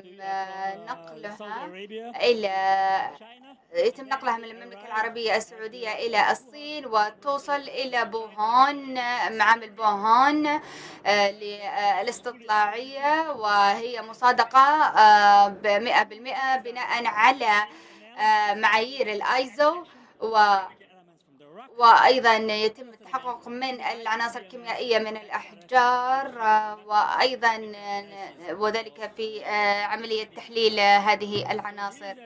هناك بعض الرؤى بالنسبة للتحليل المعامل، 10 من المجالات المختلفة، وبالنسبة لكل عنصر كيميائي وبالنسبة لتحليله، وما هو مفيد ومثير للاهتمام وهذه قد تم بالنسبة لهذه العناصر. لذلك أولا يأتي العمل الاستقصائي، وهذا يظهر الوفرة فيما يتعلق باكتشاف المعادن، لأن هذا كيفية تحديد هذه العناصر في الأحجار. وبعد ذلك هناك هناك استطلاعات وفئات تتعلق بالرياضيات. على الأقل 85% من هذه العناصر التي تم تحليلها تكون أقل من التركيزات. لذلك هنا هذه متطلبات صارمة لهؤلاء الذين متخصصين في الحضور هنا. لهذه قاعدة البيانات تعتبر موثقة، ولذلك يجب أن يكون هناك دقة عالية، وذلك لعملية التحليل، وأن يتم تطبيقها بالنسبة لاكتشاف المعادن، وذلك على بناء على الدقة، وأن تكون نتائج ذات صلابة، وذلك لعملية التحليل. وهذه العمليات المرجعية التي ممكن شرائها عالميا، وأيضا المشروع فيما يتعلق في المواد العالمية والتي نسميها التي نستخدمها في الدرع العربي. وهذه مقارنة بين القياسات بين المعملين بالنسبة للتقييس. هذه متطلبات كما ترون صارمة، هذا ما يبدو عليه في الواقع. هذا الواقع للبيانات هنا مثل ما ترون في الرسم البياني. في عام هنا أكثر من 2000 عينة، وهذه المقاييس. وهنا مثل ما ترون أن الأمر مستمر وعلى نحو. وهذه الشريحة التقديمية تظهر حقيقة جميع التحاليل للكروميوم، وهذه المقاييس مقاييس التركيز للمعايير. مثل ما ترون لماذا هذه المقاييس مختلف، أن تقيس، وهذا يظهر أن ذلك مهما في عملية التحقق من الجودة. بالنسبة أن المشروع أيضا يستخدم تصميما متوازنا، وذلك لاختبار العينات، ويتم اختبار العينات مرتين في المعامل، وأيضا في المقارنة بين الكروميوم، وبعد ذلك تستطيع مقارنة تحليل المعملين، وبعد ذلك تظهر بنتائج رائعة. وهذا 706 من المقاييس والتي قد رأيتها كثيرا من تحقق الجودة، وذلك عبر مساري المهني. هناك كثير من الاختلافات. تصميم البيانات يمكن اكتشاف هذه الأحجار، وبناء وعلى التقارير جميع التحليلات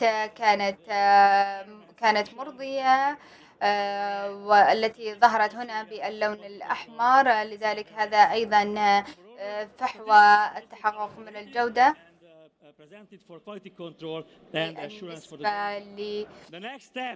أما الخطوة التالية بالطبع عندما يتم الانتهاء من التحليل يتم صنع وبناء قاعدة البيانات، وقد تم ويتم إنتاج الخرائط. بالطبع لدينا دليل، ويكون هناك دليلا محددا ويتم نشره بعد انتهاء المشروع. فيما يتعلق في موقع العينات والخريطة الخاص والخريطة، وذلك لإظهار التركيز بين كل عنصر، وفي هذا عنصر مستقل. الإحصائيات 250,000، وأيضا فيما يتعلق في الكروميوم for each rock unit. لكل وحدة من هؤلاء الأحجار التي تم احتسابها والتي تتضمن الذهب أن هناك تركيزات ذهب في عملية اكتشاف المعادن، وهذه الخرائط الجيولوجية التي تم استقاؤها من قاعدة البيانات والتي تمكنك من رؤية المزيد، أن كثير من هذه التركيزات التي تم استخدامها في هذا المشروع كتفصيل in this case for chromium وتم اكتشاف وبها كروميوم، لذلك وذلك يتضمن ويتضمن المؤشر الرقمي وذلك لعملية الاستقصاء بشكل مكثف. وهذا بالنسبة لمنفذ قاعدة البيانات والذي يمكن أن يتم تحميله، وذلك عبر الروابط. ما يمكنكم تحليله الآن أن قاعدة البيانات وورقة الأكسل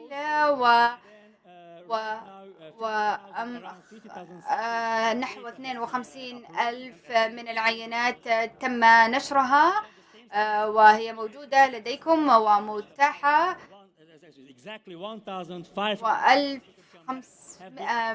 من هذه الخرائط تم نشرها، وهذه الخرائط الرقمية على بصيغة رقمية، وذلك لفهم أكثر كيف يتم توليد هذه البيانات وكيفية يتم استخدامها فيما يتعلق في بناء القدرات. هذا أمر مهم، هذا مشروع ضخم وكما ترون في هذه الشرائح التقديمية، وذلك يتضمن الثلاثة أطراف: العمل التقني والاكتشاف، وأيضا في غرف الاجتماعات. هذا يظهر بناء القدرات. هؤلاء الأشخاص العاملين معنا في هذه الورشة، هذه ورشة تم توثيقها في العام الماضي، والتي موجود بها ممثلين ومحاضرين من مختلف الدول. هذا أود أن أوضح لكم في الشرائح التقديمية الأخيرة. في هذه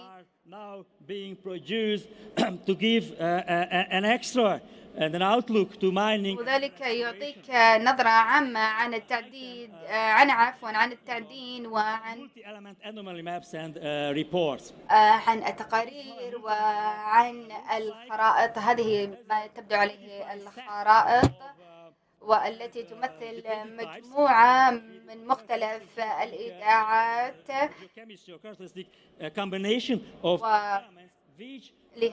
لمختلف العناصر، والتي يتم البحث عنها في قواعد البيانات، ويحدد المشروع الخلل والانحرافات. فعلى سبيل المثال في هذه الحالة هذه المعادن التي بها عيوب أو انحرافات، لذلك النقاط الخضراء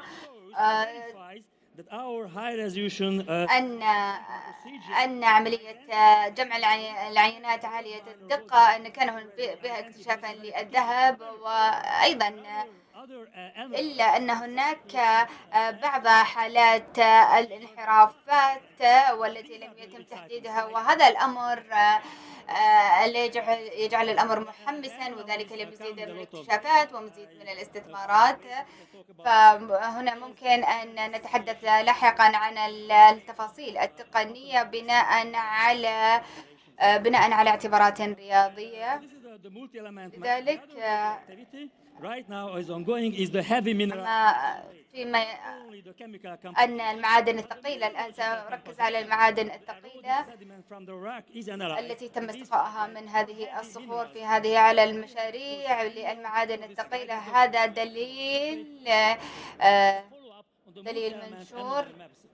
And also one piece of recent development للتطورات الأخيرة التي حدثت والتي قد تم اختبارها في الميدان، لذلك أن المجموعة تذهب إلى الميدان وثم يتم التحقق من الدليل وحتى للحرص على الدقة وعلى الاستمرارية مثل ما ترون هنا في العرض التقديمي.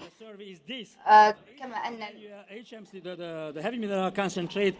فيما يتعلق في تركيز المعادن الثقيلة وأن الأمر يعتبر مشكلة معقدة، ولكن الفكرة وراء ذلك أن حول 10,000 من العينات التي قد جمعناها وحللناها هي متعددة، لذلك هذا يعد عملية متابعة وذلك لاشتقاق مزيد من المعلومات وذلك لمعرفة تكون هذه المعادن وأيضا تركيزها في هذه المناطق بناء على الخرائط المستقلة، وثم إذا جمعناها مع بعضها البعض، وهذا عنصر التعديل الذي قد أريتكم إياه للتو. في هذه الحالة هذا 24 من المناطق المستهدفة لعمليات التعيين وقد تم تحديدها جيولوجيا وبناء على المعلومات الرئيسية ما أن يتم تحديد هذه المواقع. هنا يأتي دور الجيولوجيين، كيف يتم جمع هذه العينات والمعادن الثقيلة حيث أنها موجودة في عمق الطبيعة، وهنا تأتي عملية الاكتشاف وهذا ما قد فعلنا. فعلى سبيل المثال لذلك Then, for example, small sandbars be identified by the field crew who are trained. وهؤلاء الفريق الميداني تم تدريبهم على أكمل وجه. 16 مجموعة يتم نشرهم في هذا الموقع، لذلك يجب أن يعملوا بتناغم في هذا الموقع. وأين ممكن أن يجمعوا هذه المعادن الثقيلة وذات التركيز العالي؟ لذلك أكثر من 10,000 من هذه المعادن قد يتم توليدها في المدينة، وذلك كان هناك محطة توليد للمعادن الثقيلة ذات التركيز العالي. إذا أنتم قد سمعتم عن تقنيات معالجة المعادن، ولكن هذا الموقع عالي الإمكانات والتقنية، وذلك في الميدان نفسه وتحليل هذه المعادن الثقيلة. وهذه الصورة على اليسار تظهر فريقنا الذي يعمل في هذا الموقع. This is my personal slide. هذه شريحة تقديمية أود أن أتحدث بها بشكل شخصي. لماذا هذا المشروع ناجحا؟ لأن لدينا تعاونا دوليا استضيف من قبل هيئة الإحصاء السعودية فيما يتعلق في تبادل الخبرات والمعرفة وتبادل وذلك في مختلف النقاشات، وهذا تم التكريم من قبل الحكومة السعودية قبل أسبوعين، ولقد تلقينا لذلك تهنين. أنا جدا سعيد بأن أشارك معكم هذا الأمر. لذلك هذا تأكيد عالي المستوى أن المشروع يمضي ويستمر بشكل جيد. إذا أردتم التواصل هنا هذه القائمة أمامكم. إذا أردتم أن تسألوا أسئلة تقنية أو أي مشكلة تواجهكم فيما وهؤلاء القائدين للثلاثة أطراف. شكرا لحسن انتباهكم. Questions? هل لديكم أي أسئلة؟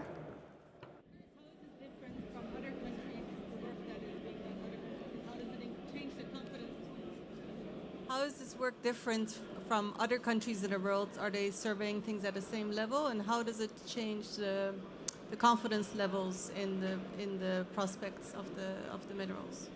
Thank you very much. Very good question. شكرا جزيلا. كان ذلك سؤالا جيدا. أنا شخصيا قد عملت في الاتحاد الأوروبي في الأطلس الأوروبي، وذلك ومتضمنا والتي تتضمن 26 دولة أوروبية، وأيضا الأمم المتحدة تشهد بأن هذا الأطلس الأفضل. ولكن فيما يتعلق في الاستبيان الجيولوجي المتضمن في هذا البرنامج، هذا يتضمن 77، وأيضا الكثافة 50. وهذا الاستبيان يشمل السعودية بأكملها. لذلك فيما يتعلق في الجودة، جميع الاستبيانات والتحقق من الجودة هي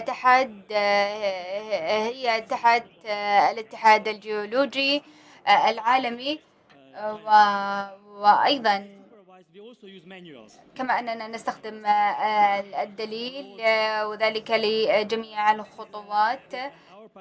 وهذا المشروع متناغم مع المعايير الدولية، ولكن فيما يتعلق في كثافة العينات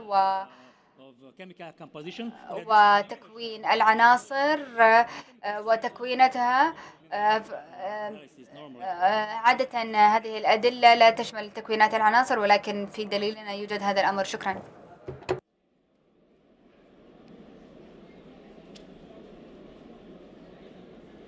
Amazing presentation, amazing information. كان ذلك عرضا تقديميا رائعا. لدي سؤالين لأطرحها. أولا، أكثر من 80,000 عينة قد جمعتوها من السطح، هل تعمقتم مترين؟ هذا الأمر الأول. أما الأمر الثاني، عندما يأتي مطر غزير والذي يحول التربة، هل وضعتم ذلك في عين الاعتبار فيما يتعلق في استقاء النتائج؟ لدينا جيولوجي هنا رائعا. شكرا على سؤالك المثري. فيما يتعلق في التعيين وعمق عمق العينات، هذا يضمن، كان ذلك قبل عامين، اختبار أن الموقع المناسب كان الأمر الأول، والذي يضمن جميع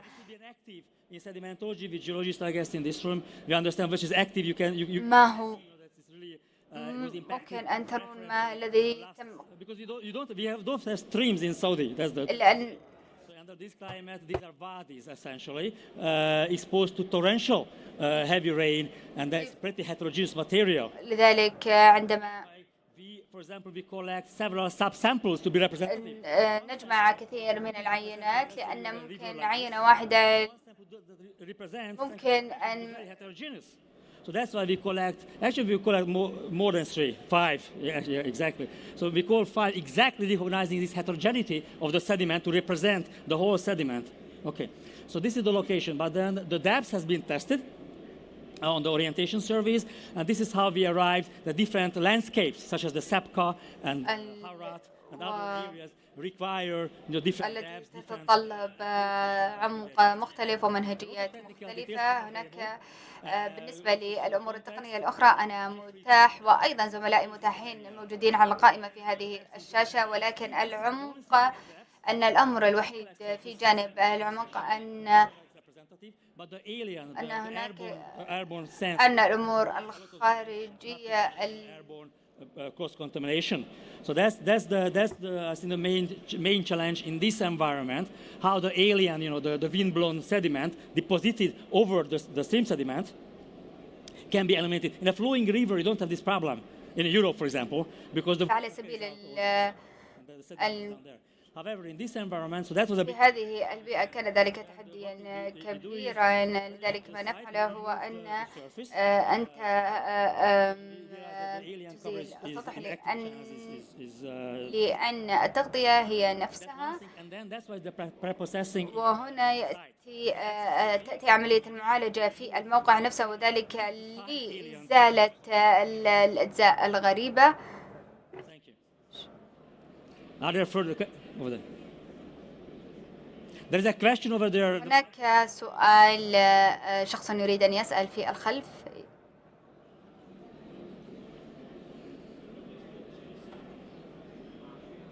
Thank you. شكرا. Do you have any regolith maps? هل لديك خرائط للدول؟ أنا مهتم جدا في عمق التغطية لأنه والمناطق التي تغطيها There is no regolith map as such. لا يوجد خرائط، فتذكروا أن الخرائط الجيولوجية هي جزء من هذا المشروع بالنسبة للمعلومات الجيولوجية. لذلك بالنسبة لهذا الطقس مميز، وذلك فيما يتعلق لا يوجد غطاء نباتي. طبعا من وجهة نظر أوروبية هناك تشجير في كل مكان. ماذا كان سؤالك؟ Yeah, the question I understand. السؤال نعم. It's great. Geochemistry is going to work well, but when there's deep Aeolian sand. فيما يتعلق في And so maybe the simple question is. لذلك سؤالي ببساطة، هل لديك خرائط تظهر عمق التغطية؟ لا يوجد تربة، لا يوجد نباتات، لا يوجد تربة، ولكن نعم هنا أنا قد فهمت سؤالك. نعم بالضبط. شكرا جزيلا على سؤالك.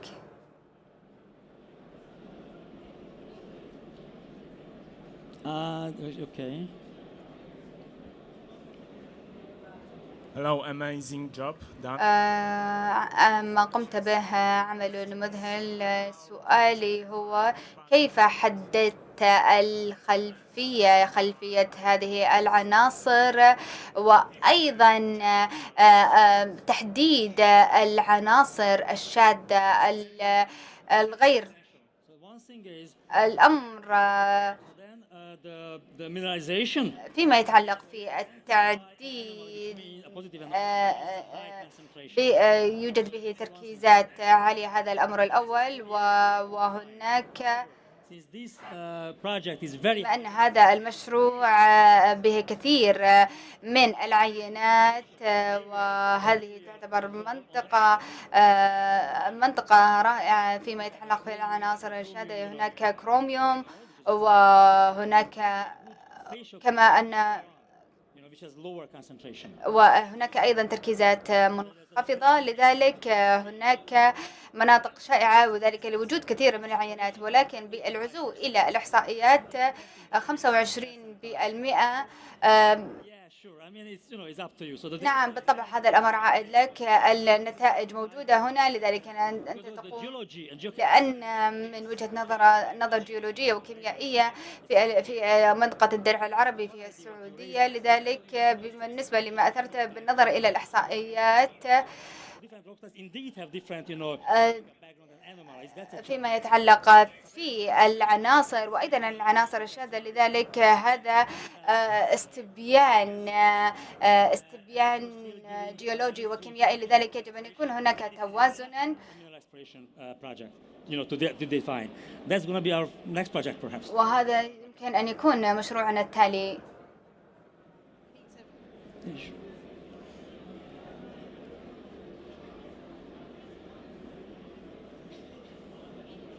Thank you for your presentation. شكرا جزيلا على عرضك التقديمي. لدي سؤال، ما هو التوقيت الزمني وذلك لإظهار هذه النتائج فيما يتعلق في تجميع العينات؟ SCR area terrain. بالنسبة In the south. Yeah, actually, it's being released. So actually. نعم كان هناك حاليا. Dr. Shi, can you answer this question, please? Yes, now 60% of geochemical data released. قد تم الإصدار هذه البيانات من قبل الSGS، وهي موجودة ومتوفرة عبر الموقع الإلكتروني فيما للمناطق التي تم تغطيها. في متى ممكن أن نتوقع هذا؟ ممكن خلال نصف سنة أعتقد. أو السنة المقبلة؟ السنة المقبلة، نعم، الجواب السنة المقبلة. والسؤال فيما يتعلق في المناطق التي متوفر لدينا بالفعل بيانات، هل نتوقع أن يتم إصدارها؟ هذا السؤال رجاء تواصل مع هؤلاء الأشخاص الموجودين في هذه القائمة. نعم، هذه نقاط رائعة قد أثرتها، أن هناك 20 من العناصر والعناصر النادرة، ولذلك الآن ممكن بعد التسجيل ممكن أن تحمل هذه البيانات من الموقع الإلكتروني، وذلك وإذا كان لديك أي أسئلة ممكن أن تتواصل مع هؤلاء الأشخاص الموجودين على القائمة في الصورة.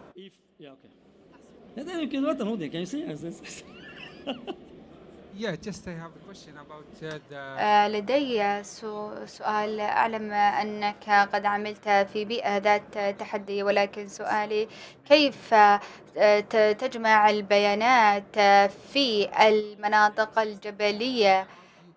كيف تجمع البيانات؟ عفوا، كيف تجمع العينات؟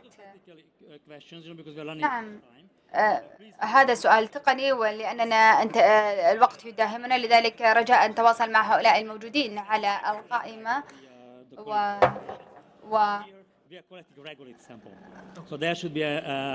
هناك عينات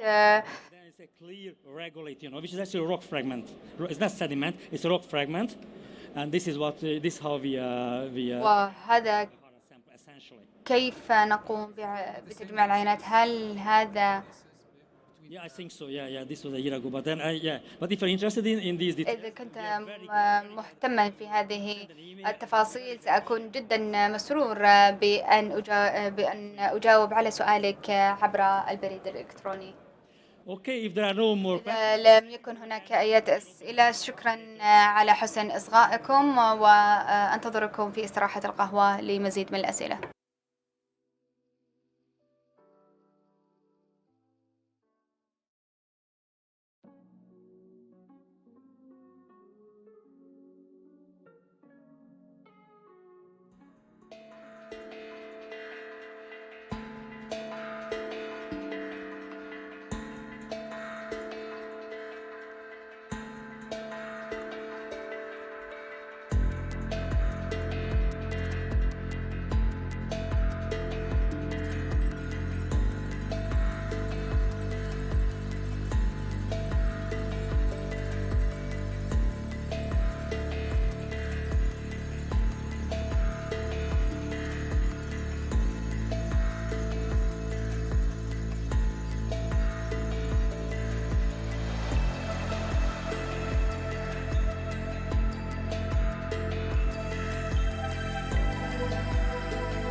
Good afternoon, ladies and gentlemen. Please welcome to the stage Farzi Yousafali from Stratum AI. Thank you.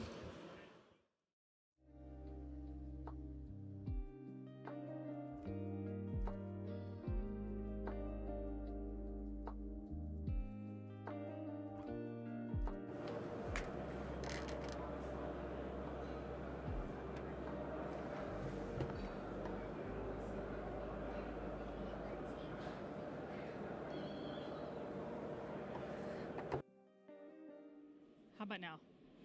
Nope. Yes, perfect. Hi everybody, I'm Farzi Yousafali. أهلا جميعا، أنا اسمي فارسي سبالدي. آمل أنكم مستمتعين بهذا المؤتمر. سيكون هذا العرض التقديمي تقنيا، ولكن سأحاول قدر الإمكان بأن يكون مفهوما. سنتحدث عن تحسين مقاييس النجاح فيما يتعلق في مجال المعادن، وأن يكون هناك استخدام للذكاء الاصطناعي وتقنيات. مثل ما تعلمون أن الاكتشافات تعد عملا خطرا، لذلك أي منهجية تكون خارج عالم التعدين يجب أن يتم استخدامها بأن يكون هناك تستخدم لاحتياجاتنا على مدى 30 إلى 40 السنة، وأن يكون هناك وجودها سهلا، وأن يكون ذلك هذه الاكتشافات التي تكون صعب. وأنا أعطيكم نظرة عامة، لن أطيل في هذا الخصوص، ولكن ما تقوم به ستراتم بأن نستقي هذه البيانات وأن ننتج التقديرات على الواقع، وذلك في استخدام تقنيات غير جيولوجية. أعلم أن هذا مثير للجدل، ولكن ابقوا معي منصتين. هذه البيانات الخام والتي عادة ما تكون تنتج تنبؤات وتقديرات لهذه المصادر المتزايدة فيما يتعلق في عمليات المعالجة. إن المنهجية سهلة، أن التحليل الذي أود أن أستخدمه فرضا مثلا اكتشاف الثلج على قمة جبل، فيما يتعلق في هذه الخصائص التي تود أن يتم تحديدها، إذا تحديد الثلوج إلى هذه الصور المعطاة، حتى إذا تم مسح هذه الصور، وذلك يعطيك مؤشرا ما هو ثلج وما هو ليس ثلجا، وذلك يعطيك يسهل عليك هذا الأمر. إذا أخذنا عينة ووجدنا أن إذا مثلا هذا المعدن كان ذهبا أو غير ذهب، الطريقة التي نقوم بالاختبار هي سهلة، وحتى أن يكون لدينا نموذجا جيدا، وأن يجب أن يكون هناك بيانات مسبقة، وأيضا يكون هناك توقعات مستقبلية ماذا سيكون عليه المستقبل، وأن نقوم بإعادة هذه العملية مرارا وتكرارا. لذلك نحن نستخدم هذه قواعد البيانات الزمنية، فعلى مثلا من 2020 حتى 2022، وذلك في تعلم الآلة والذكاء الاصطناعي، وما الذي سيحدث في عام 2023 و2024. كما أننا نقوم باستخدام حفارات، وذلك للوصول إلى العمق، لنقول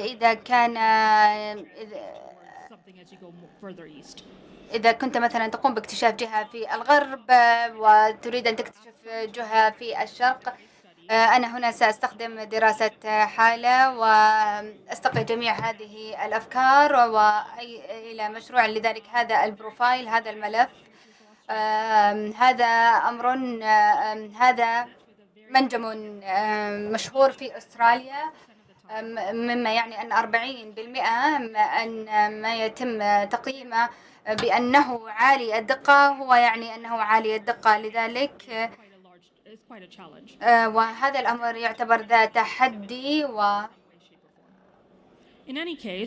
في أي حالة أن هدفنا هنا بأن نستخدم البيانات المتاحة وأن نجد مناطق جديدة، وذلك حتى نضعها في مناجم، في خرائط المناجم، وعلى الأقل هناك هذا الأمر أكثر من 12 مرة. ويجب أيضا أن نتأكد أن التي تشكل 2.2 طن. سأبدأ في النتائج وبعد ذلك سأعرج على الأمور الأخرى. إن النتائج أن أي نموذج به أكثر من 24% يعتبر عالي الدقة، وأننا ونحن أكثر برنامج دقة. أما الأمر الثاني وهو المثير والأكثر أهمية في هذه الممارسات أننا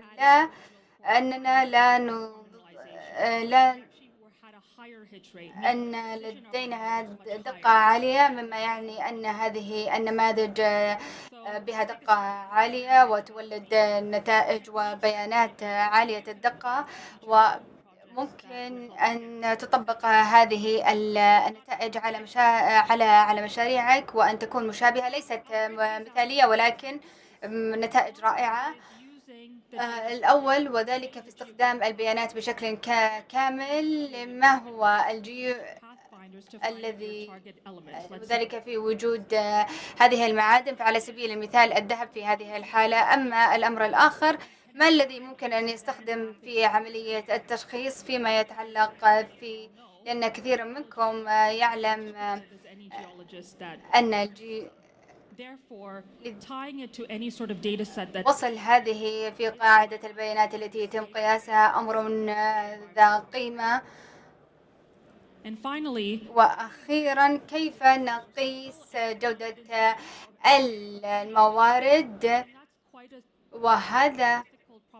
وهذا أمر صعب، خصوصا عندما نفكر كيف نقيس التنبؤ. لذلك سنبدأ بالنقطة الأولى، وأيضا سنتحدث عن الدراسة التي نشرناها، أننا قمنا بتقسيم هذه النتائج إلى مجموعة فئات. مجموعة ألف وبها زركون، وهنا المجموعة ألف وعنصر المسكوفايت. كما أن لديك حالات أن هناك الحديد والنحاس، ولكن هذه عادة أمور تقييسية. هنا ما ننظر إليه ونبحث عنها أن العناصر التي ليست ذهب ولكن ستساعدك في إيجاد الذهب. هذه الفكرة العامة.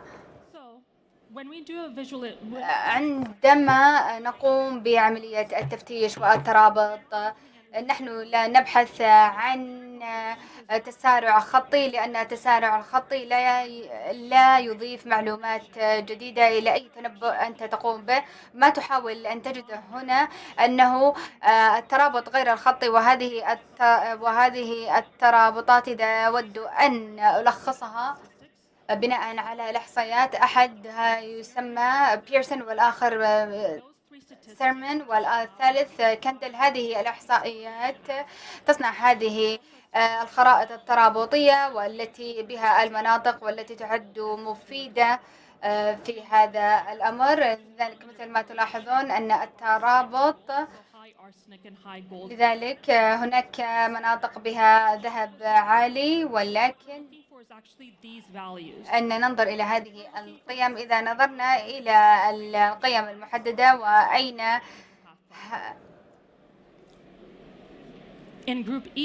في المجموعة E، تلاحظون أن هناك إذا كان هناك فانيديوم لا يوجد المعدن الآخر.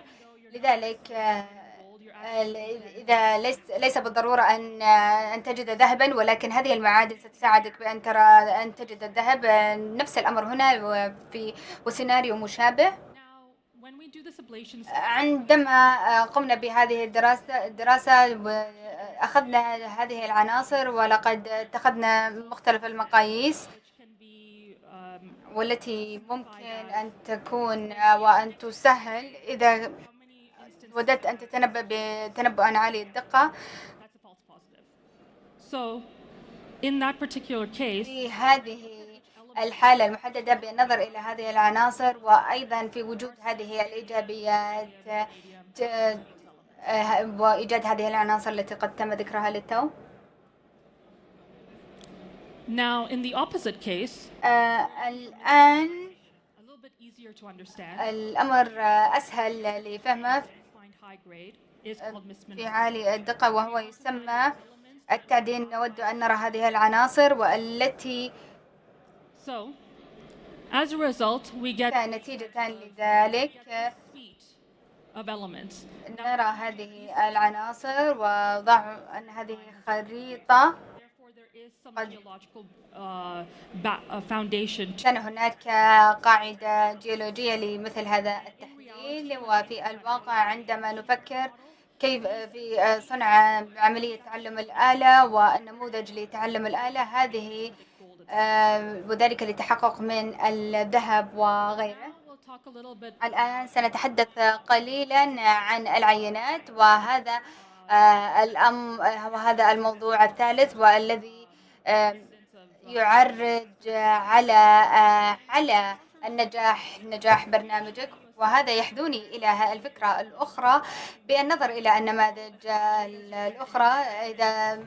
إذا ولدت هذه البيانات وستحصل على أفضل النتائج، بالواقع لن يعتبر هذه أفضل تكتيك، لأن ممكن أن يكون هناك خطأ وأن يسبب وأن يجعل هذه النتائج تذهب إلى المنحدر السلبي. ففرضا أنا هنا أقف على هذه المنصة وأود أن أتنبأ. أنا قريبة، ولكن إذا وقفت إلى جانب الشخص الذي يحمل الكاميرا، هذه بيئة مختلفة. عوضا عن البيئة أو المكان اللي أنا به وأنا قريبة من المنصة. لذلك نحن لسنا بالضرورة أن نصنع نموذجا مثاليا، ولكننا نستخدم نماذج مختلفة لكيفية التنبؤ بهذه الأمور وهذه السلاسل. لذلك من وجهة نظر عملية نحن نستخدم مختلف التقنيات. لقد تحدثنا عن مختلف العينات، ولقد تحدثنا عن الرؤى والمفاهيم المختلفة والطرق المختلفة، وذلك في استخلاص هذه البيانات في السيناريوهات المختلفة. ممكن أن تتخيلوا أن القيم هذه عالية الدقة عادة، ولكن يعني يكون هناك that information where your high grade value happens to be measured. So in this case they used to use في هذه الحالة إذا في أحد هذه الأمتار إذا كان هناك مثلا نصف متر تود أن تحصل على هذه المعلومة. لذلك هذا المعلومة التي ممكن أن نستقيها من هذا النموذج. أو هذا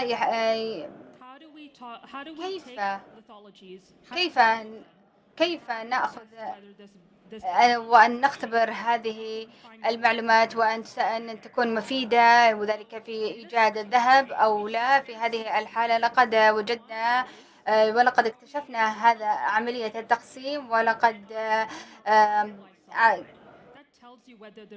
وهذا يخبرك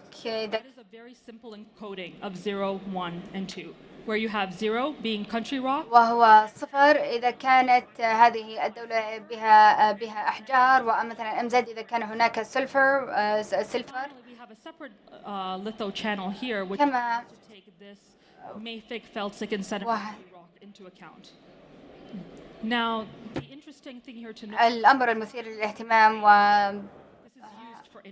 هذا ليس هذا يغذي الآلة ويغذي النموذج بشكل مباشر.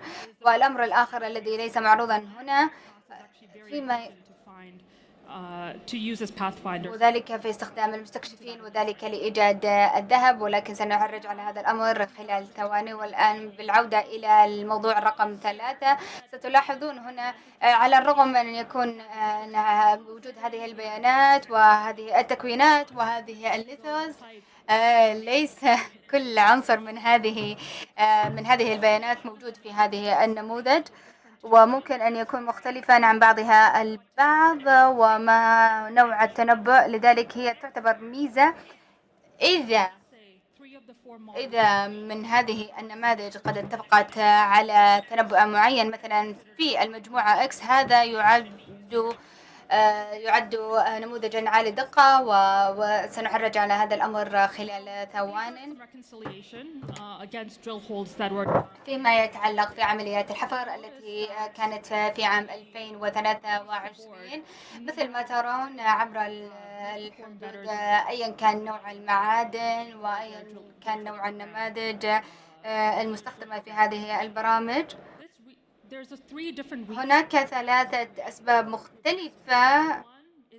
السبب الأول أن تعلم الآلة، والذي ممكن أن نتحدث عن هذا الأمر لاحقا، ولكن الأكثر أهمية أن استخدام هذه التقسيمات هو أكثر قيمة في إيجاد الذهب، لأن تقسيم الليثو يقدم معلومات أكثر من أي أمر آخر. لذلك في تقسيم هذه الأمور تعطيك فكرة عامة إلى أين تذهب عملية التعدين، عوضا عن التشتت في معلومات أخرى. وأخيرا في جمع هذه النماذج مع المعلومات التي لديك تجعلك قادرا على إصدار تقديرا والذي يعد عالي الدقة. فعلى سبيل المثال أن البيانات المجموعة في عام 2024 أو أي برنامج أود أن أطبقه. And now let's look at the converse. والآن سننظر إلى عملية التحويل. إذا فرضا كان لدي برنامجا رائعا ويعطيني تنبؤات عالية الدقة، ولكن هذا لا يعني بالضرورة أن برنامجي ممكن أن أضع حفرات وأن أقول أن نعم هذه تعطيني نتائج عالية الدقة، ولكن هذا البرنامج يسمح لي بأن أعرف أين أضع هذه الحفارات وألا أضيع الأموال، وأن يكون لديك الصورة الكاملة إلى ماهية جدوى هذه النماذج. لذلك ما حصلنا عليه في النهاية، بالنظر إلى هذه السلاسل ممكن أن يكون هناك احتمالية لذلك في مثلا النماذج، مثلا لنقول 10 نماذج، إذا مثلا مجموعة منها قد اتفقت على الدقة، هذا هذه تعتبر عالية الدقة، وأيضا السلاسل التي تمثل هذه الحالة. لذلك تلاحظون هنا خصوصا بالمناجم الكبيرة أن 30% منها من الحفارات قد وجدت أو الحفر، خصوصا لهذه الاكتشافات وبرامج الاكتشافات، وهذا يعد رقما عاليا جدا بناء وما توقعناه من الذي سيخرج من الأرض. وأيضا هذا الرقم أن هذه الطرق ممكن أن تكون عالية المخاطر بالنسبة للبرامج الأخرى، لأنك مثلا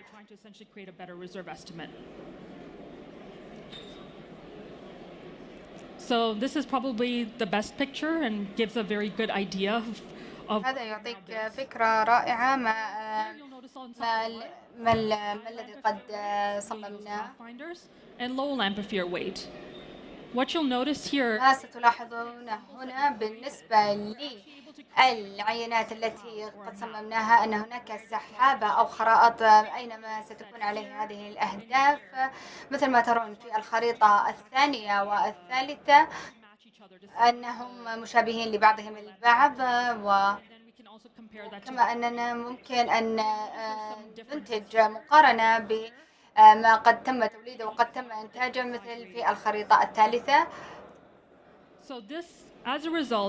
نتيجة لذلك باستخدام هذه الطرق وليس بالضرورة بوضع هذه البيانات في نموذج واحد، وذلك ينتج مثل هذه الخرائط، والذي يرتبط بشكل مباشر لأن هذه النماذج المنفصلة تعطي نتائج مقاربة لبعضها البعض.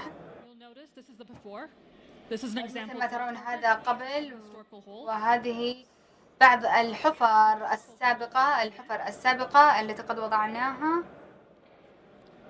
And here are some actual holes that were وهنا الحفر التي وضعناها بناء على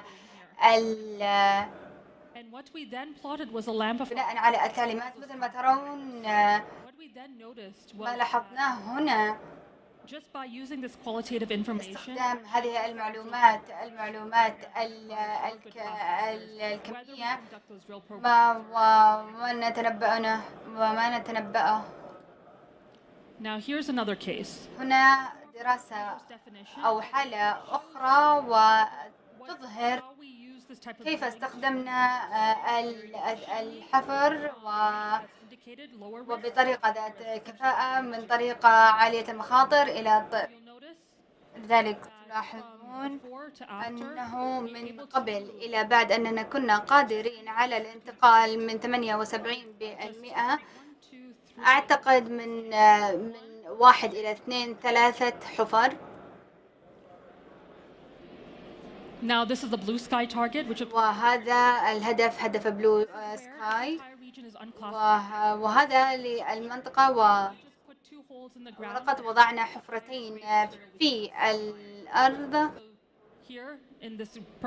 هنا في المنطقة البنفسجية والمنطقة الزرقاء. هذه المنطقة مليئة بالذهب، وذلك في استخدام هذه الطريقة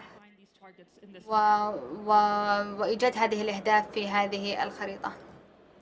So these are the results. هذه النتائج. لقد تحدثنا عن هذا الأمر سابقا ولكن لن أعرج عن هذا الأمر بالتفصيل، ولكن ما لاحظنا من وجهة عالية الدقة وأيضا من وجهة نظر فهم لهذه العناصر، لقد استقينا أفكار رائعة فيما يتعلق بهذه البرامج، على الرغم من أننا وجدنا 2.2% أكثر من هذه المواد عوضا عن البرامج الأخرى التي تم تنفيذها بالسابق، إلا أن هذا الأمر قلل من التكلفة. حاليا بما أن لدينا وقت كافي سأريكم تفصيلا أكثر فيما يتعلق بالحفر والذي إلى أمور يمكن قياسها، وهذا الأمر قد تم حدوثه في تشيلي، وهذه north and south of the main manto. So we're exploring into the لذلك So this is the summary. هذا الملخص. لقد استهدفنا هذه المناطق 16 و65 أن هذه المعادن لا تنتمي، ولكن هذا جزء من البنية التحتية، ولذلك هذه المعادن لا توجد، وذلك باستخدام التقنية الخاصة بنا، ليس فقط في المنطقة الجنوبية والتي تختلف عن المنطقة الشمالية، أن هناك والذي أوقف عمليات التعدين مباشرة أن تحاليلنا وتحليلاتنا التي قمنا بها كانت واضحة بالنسبة لهذه المناطق، وأن هذه المنطقة تستحق الاستكشاف، ليس فقط أننا وجدنا شيء في البنية التحتية، ولكن لكن هناك أمر مثير للاهتمام أن هذه المنطقة لم يتم حفرها في السابق. نتيجة لذلك لقد أنتجنا هذه الثلاثة مجموعات والتي تقدر ب$60 مليون والتي فيها نحاس. So I'll quickly go over those three concepts. أود أن أعرج على هذه الثلاثة مفاهيم وحتى نستقي فهما أكبر فيما يتعلق. فقط كان هناك نحاس وذهب، على الرغم من أن النحاس والذهب مترابطين خطيا، إذا كان هناك لا يمكن استخدامها في هذه الحالة. لقد لاحظنا أن كثيرا من المواد، وما لاحظناه أيضا أن 40% من الوقت أن هذه الدول التي يوجد بها أحجار يكون النحاس بها قليل، وكيف يمكن استنتاج هذه البيانات وأن يكون هناك فصل لهذه البيانات التي لا تتعارض مع البيانات الأخرى. لقد تحدثنا عن هذه So you'll notice there's some logging that we added. ترون أن just manto, breccia, or manto, very simple groupings. In this particular case, I'll note the ZFC, which is the visually logged material that we added as a separate input channel. And here we're combining the average composite and max composite, those concepts that we learned. Now here's the target, the the target in the north. In this particular case, we actually found 55 meters of 0.63 copper grade. And then some outlier grades here, as you'll notice, 2.3% and so on and so forth. And then some more. الكبريت وأيضا معادن أخرى، لذلك وضعنا حفر أو في هذه المنطقة. But here's the important thing to know. ولكن هنا الأمر المهم لمعرفته هنا قبل التقديرات لم يكن هناك تقديرات في البداية، وأن النسب 36.2%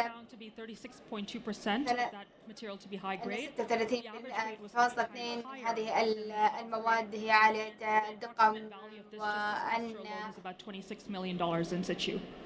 وتبلغ قيمتها $26 مليون.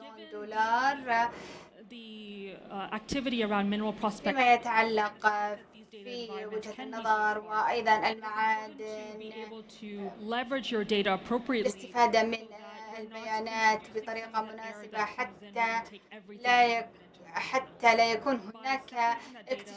لا يكون هناك توليد لبيانات مختلفة المجالات ووضعها في قاعدة البيانات حتى لا تحصل على نتائج مختلفة وأن تكون هناك هذه البيانات مفيدة لك. أي سؤال؟ أعتقد أن ما زال لدينا الوقت إذا كان لديكم أي أسئلة لطرحها.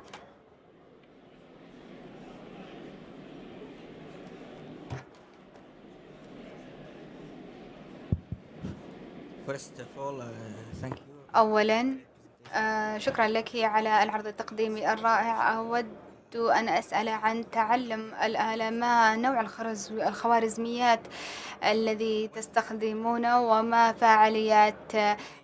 ما مدى فعالية المعايير ذلك لتغيير النتائج فيما يتعلق بالخوارزميات، وهي الخوارزميات المعمقة وهي ليست مثل CNN التي ترونها اليوم، مثل شات جي بي تي الذي نراه اليوم. النموذج رائع الخاص بنا ليس مشابها، لذلك الأمر مختلف لأن التعدين وأن قاعدة البيانات مختلفة، لذلك سنضع هذا الأمر على جانب. فيما يتعلق في المعايير، كان من المهم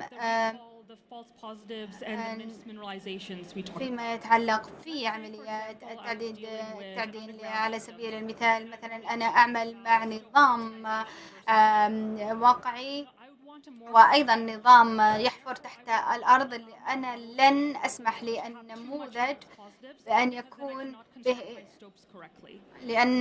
بأن يكون هناك نتائج إيجابية، لأن ذلك سيؤثر على عملية النتائج. كيف أنت هنا وما أثر ذلك على النتائج؟ هل رأيت نتائج مختلفة عندما غيرت التقييس؟ عندما نعم، إذا وجدنا أن النماذج لدينا ذات تعقيد أكبر، لذلك نحن نستطيع أن نتنبأ فيه.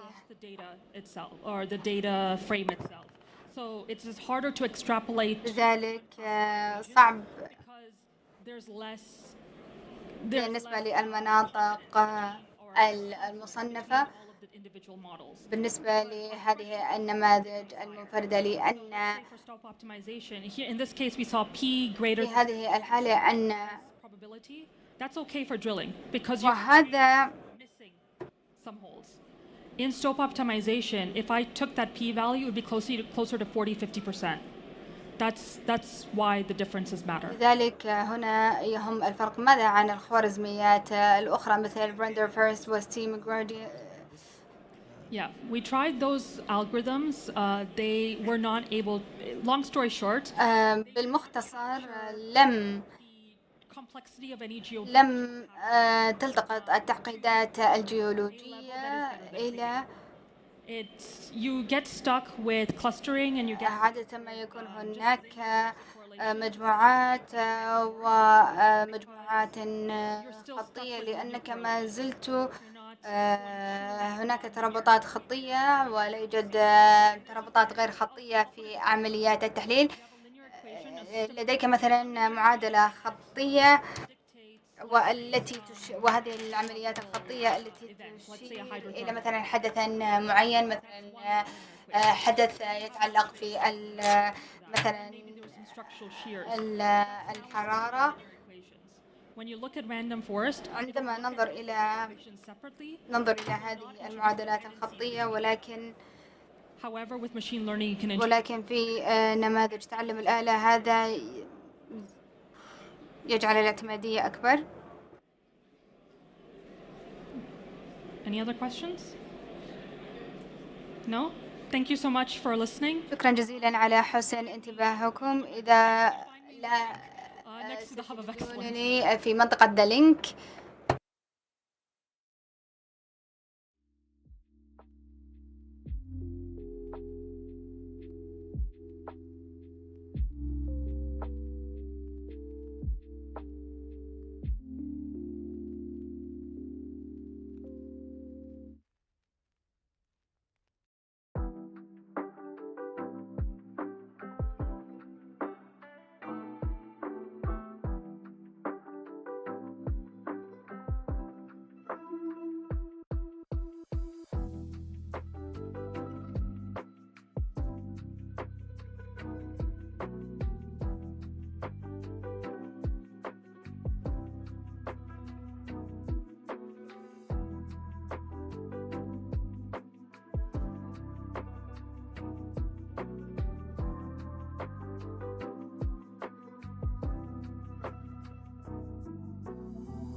Good afternoon, ladies and gentlemen. We've now got مساء الخير Excalibur Smart Mapping. ولدينا هذا الزميل من Testing. Great. Thank you so much. شكرا I know it's been a tiring جزيلا. day. أعلم أن اليوم متعبا، ولكن هل رفعتم أيديكم إذا كان لديكم جهاز خليوي رائع؟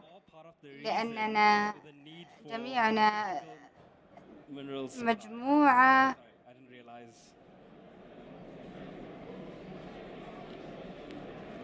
Sorry. Great. Yeah. As I was saying, we are all part of مثل the ما لأننا جزء من الإمدادات المتعلقة بالتعدين، وجزء من هذه القيمة يعتمد على بيانات عالية الدقة. لذلك أود أن أعرج على هذا الأمر بشكل مختصر في العرض التقديمي، ولكن هدفي بأن أقدم الصورة الكاملة فيما يتعلق في تطور التعدين في السعودية، وما نحاول أن نصل إليه، وكيف أن يكون لدينا رؤى في قاعدة البيانات. أعلم أن كان هناك كثير من الجلسات تتحدث عن هذا الأمر وعن هذه البيانات، ولكن إذا أود أن أكون صادقة معكم كان لدي كثير من الطلبات في البوث عن البيانات التي سيتم نشرها على العامة. لذلك من المهم أن يعرف الناس عن هذه البيانات التي يتم نشرها. في عام 1930 وحتى عام 1960 إن الانتباه فيما يتعلق في مجال التعدين لم يكن واضحا، وذلك بسبب البترول والنفط، وعندما تم إنتاجه في 1980 وحتى عام 1990 فيما يتعلق في الفوسفات والمعادن الأخرى. وفي عام 2016 عندما تم إطلاق رؤية 2030 كان هناك تركيزا كبيرا، وذلك في موضع المملكة العربية السعودية كمنافس كبير في مجال التعدين. في عام 2020 كان هناك نقاشات كبيرة فيما يتعلق في منتديات التعدين. أعلم أن المؤتمر السابق للتعدين كان هناك نقاشات عالية المستوى وذلك للتحفيز لعمليات التعدين في السعودية، وذلك يحدوني إلى النقطة الأخيرة وهي في عام 2030، وذلك في زيادة الناتج الإجمالي المحلي وأيضا والذي ساعد في خلق وظائف، وأيضا زيادة الاستدامة ويخفض من نسبة الضرائب. ولكن أفترض أن سيكون هناك نقاشات متزايدة خلال هذا المؤتمر، وذلك لمناقشة هذه المجالات.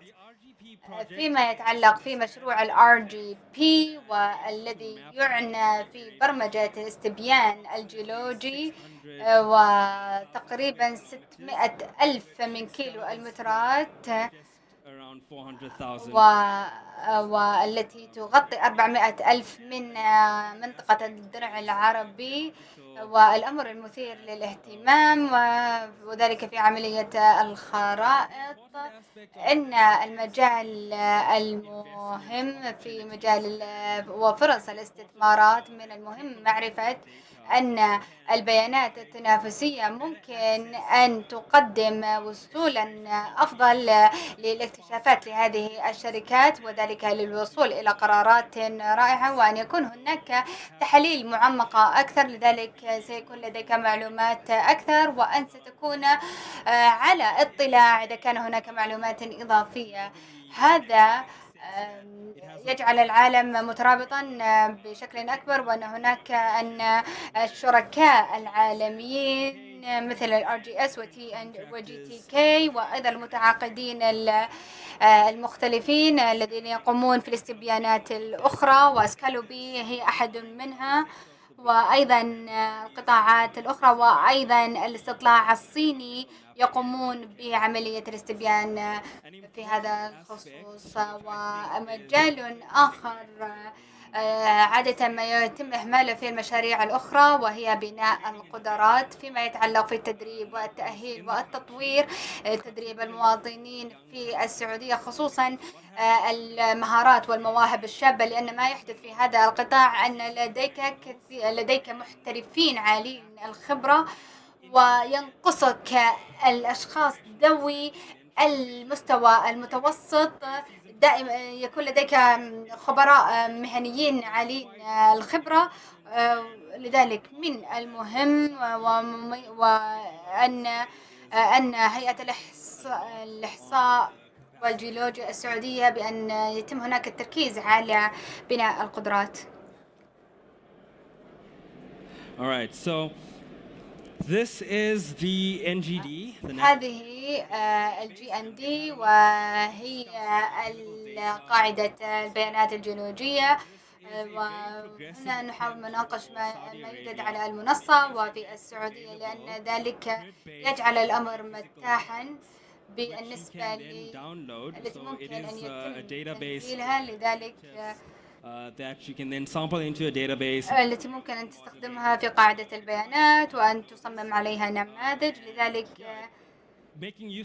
لذلك استفادة من المنصة مثل هذه يمكن أن ينتج الحصول على البيانات كشركة خاصة، إضافة إلى أنه يحث القطاع الخاص على الاكتشاف ويروج للأبحاث، وأن يجب أن يكون هناك إنتاج لمجالات مختلفة حتى يكون هناك معرفة أكبر للدرع العربي. كان هناك بعض الأمور المقلقة فيما يتعلق في خصوصية البيانات، ولكن أود أن أسلط الضوء على منفذ البيانات الأسترالي الذي تم إنتاجه من قبل الجيولوجيا الأسترالية، والذي تحث على إنتاج بيانات جديدة وتدفق البيانات، وقد وجدوا توازنا فيما يتعلق في خصوصية البيانات وأيضا في تقدمية المعرفة. إذا كان هناك درسا، السعودية هي في مراحلها الأولية في تطوير هذه المنصة، أما أستراليا بها وفرة فيما يتعلق في الاستثمار، التطوير، الأبحاث، وذلك في جعل هذه البيانات متاحة للعامة. إذا كان هناك درسا واحدا ممكن أن نستفيد منه من المنفذ الأسترالي، وهو حث المزيد، حث الوصولية للوصول إلى البيانات. هذه خطوة رائعة، ولكن أعتقد أن سيكون هناك نقاشات تجري فيما يتعلق في إصدار هذه البيانات. Okay, so the area that I'll be discussing. المجال الذي سأناقشه وهو في منطقة عسير، وهو في المنطقة الثالثة، وأود أن أريكم الفرق بين البيانات عالية الدقة والبيانات الأخرى. لأن الدقة 60 متر أعلى في التضاريس، وأما البيانات السابقة وهي 80 متر. لذلك من الطبع ومن البديهي أن يكون هناك دقة عالية في البيانات الحديثة، وأيضا الأمور التي قد اتخذناها، وذلك لوضع قيمة أكبر في هذه البيانات. لذلك وضع البيانات بدون استخراج بيانات ذات قيمة لا يعد أمرا ذا مغزى وذا فحوى. I've generated a first vertical derivative from that. فيما يتعلق في المشتقات، وذلك في البيانات عالية الدقة، وأيضا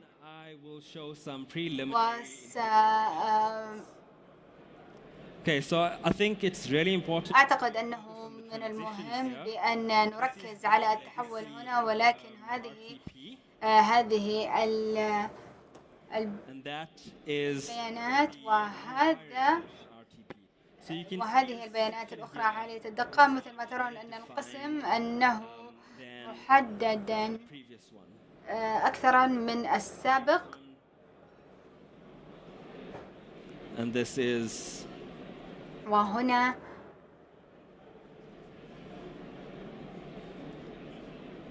the new one. وهنا الحديث. ولقد فعلت الأمر نفسه بالنسبة للجانب الأفقي. مثل ما ترون أن هذه المنطقة لا يوجد بها دقة عالية، ومن المهم أن نركز بشكل كبير على هذا الأمر، وسنعرج على هذا الأمر في التحول الثاني. مثل ما ترون هنا بشكل أساسي أن الهيكل هنا لم يتم اكتشافه في البيانات السابقة، وسأريكم مثالا لاحقا على الخريطة الجيولوجية والتي تشير أن structures undercover, which is incredible, and وهذا أمر مذهل. the resolution, tightness of الدقة و edges are much better defined in the new data.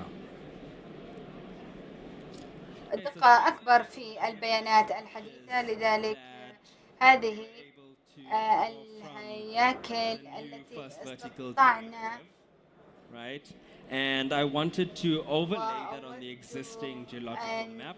أعرج على هذه الخرائط الجيولوجية، وذلك للتحدث عن رؤى أكبر، وهذا الأمر قد تحدثنا عنه سابقا.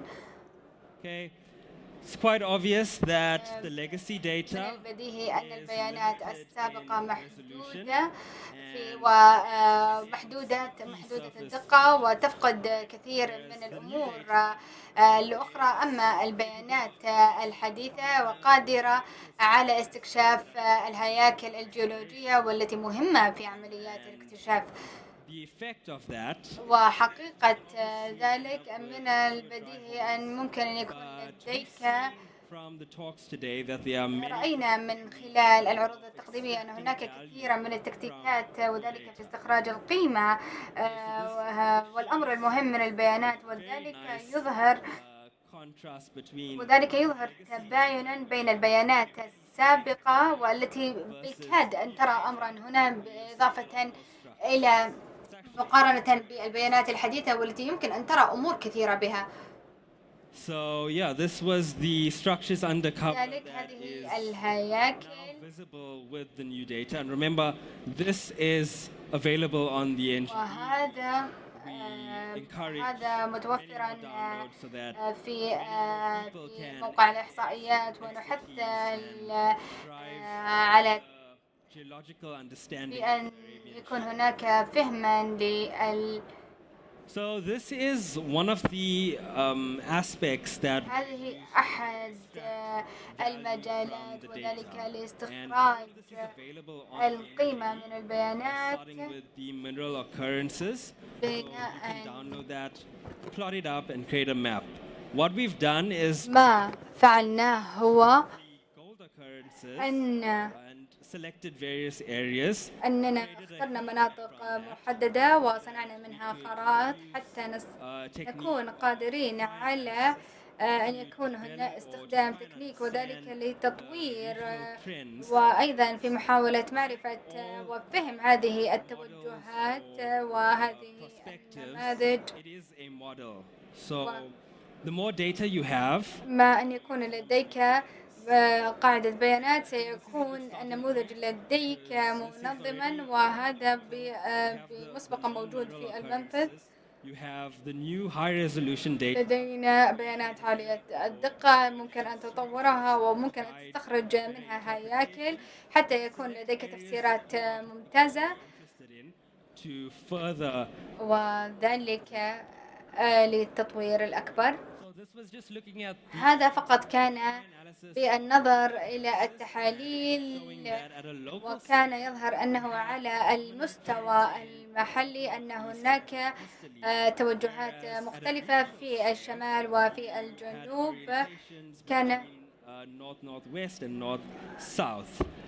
مثلا بين الشمال والشمال والشمال والجنوب، وذلك باستخدام هذا النوع من التحاليل، وذلك بمختلف المقاييس. لديك صورة is the element of everything in interpretation. It's important to know وذلك the في scales and understand. التحليل الإحصائي. The next aspect was أما الجانب الآخر وهو أمر وورشة عمل فريدة قد قادها دكتور روزا، وهي منهجية كنا نختبرها في موقع معروف، وذلك باستخدام البروكسيات الجيولوجية، ومحاولة إذا كنا نستطيع أن نربط هذا بمختلف المناطق. لذلك اختبرنا منطقة مختلفة، وذلك في استخدام وتحليل أحجار، ونظرنا إلى الأحجار الجيولوجية والتي بها مغناطيس أقل، وبالنظر إلى البيانات الجيولوجية الكيميائية، وكانت المنهجية بتطبيق هذا المنطق إلى المناطق الأخرى، وقد تم القيام بذلك بشكل ناجح. ولكن التوصية المستقاة من ذلك أن قد تم إنتاج أطلس من هذه الأحجار بمقياس 50,000، والذي لذلك من المهم أن معرفة هذه المواقع وهذه الأحجار مرتبطة مع ال REEs، وهذه يدعوني إلى طرح السؤال: كم منكم كان لديه هاتف خليوي مسبقا؟ لأن جميع هذه البيانات موجودة ومنشورة، لذلك أود منكم أن تستفيدوا منها. مثل ما ترون كثير من هذه الرسوم وهذه الخرائط مفيدة بأن لذلك I guess أعتقد concluding remarks would be أن الختامية التي أود أن أقولها: لماذا هناك تعاونا مع السعودية أو مثلا مع المركز السعودي للاستبيانات؟ لأن هناك قدرات في مجال التعدين، وهناك مجموعات بيانات عالية الدقة، وسيتم نشرها في غالبا هذا الأسبوع، وأيضا لوجود مواقع استراتيجية. ومن المهم معرفة أن البيانات عالية الدقة تحول الاكتشافات وتجعلها أسرع وأرخص وأقل خطورة، والسعودية تعرض فرص رائعة في للتعدين والاستثمارات، وهذا الهدف من هذا المنتدى بأكمله. أعتقد أننا يجب أن نستفيد من البيانات، مجموعات البيانات المتاحة، وأن نستفيد الاستفادة القصوى من هذه قواعد البيانات ومن هذه التكنيكات الموجودة والتي تم ذكرها في نماذج تعلم الآلة، والتي ممكن أن تساعدكم في تحديد المناطق الرئيسية. لذلك هناك تكتيكات عديدة، وذلك لاستخراج هذه البيانات ومن البيانات الموجودة بالفعل، وأيضا البيانات التي سيتم إصدارها ونشرها هذا الأسبوع. أعتقد من جانبي أود أن أشكر ال SGS على دعمهم المتواصل لهذه المبادرة Arabian Smart Mapping، وذلك لإعطاء الفرصة للحديث في مؤتمر التعدين الدولي، وذلك للسماح بالشبان بمشاركة أفكارهم في هذا المؤتمر عالي المستوى، لأن الجيل المقبل يجب أن يتم ضمهم في أخذ القرارات. لذلك من جانبي أود أن أتمنى للجميع عاما رائعا وعاما سعيدا، the employees to share their creative works. وأيضا الإبداع سيأخذ هذا المجال للمضي قدما. شكرا جزيلا، وآمل أنكم قد استفدتم.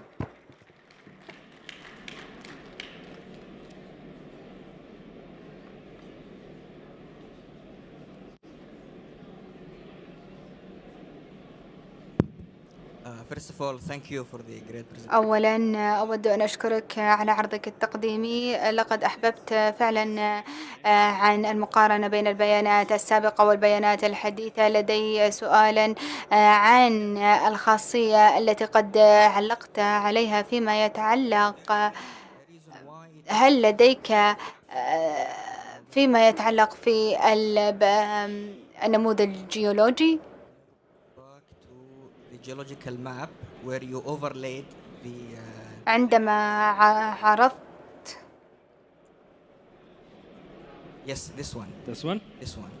So in the geological map it doesn't see في الخريطة الجيولوجية، نعم ذلك بسبب حجم الخريطة التي تم إنتاجها.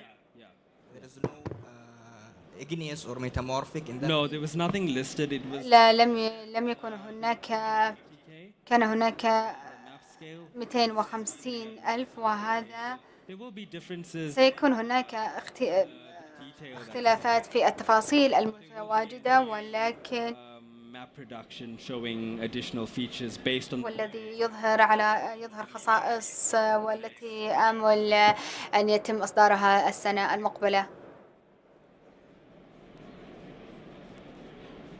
Okay, I guess. Oh. Yes. Thank you. Can you tell me, will the raw... هلا أخبرتني في متى ستكون هذه البيانات متاحة للعامة؟ البيانات الخامة، أنا أشك بأن البيانات الخامة لن تكون متاحة، ولكن سيكون هناك نقاشات وذلك لاتخاذ قرارات إذا كانت ستكون متاحة أم لا. No. Yeah, it's probably not going to be made available. نعم، على الغالب لن تكون متاحة، ولا يوجد بيانات مفصلة، إنما بيانات. I guess, yeah. Thank you. شكرا على حسن انتباهكم.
Right.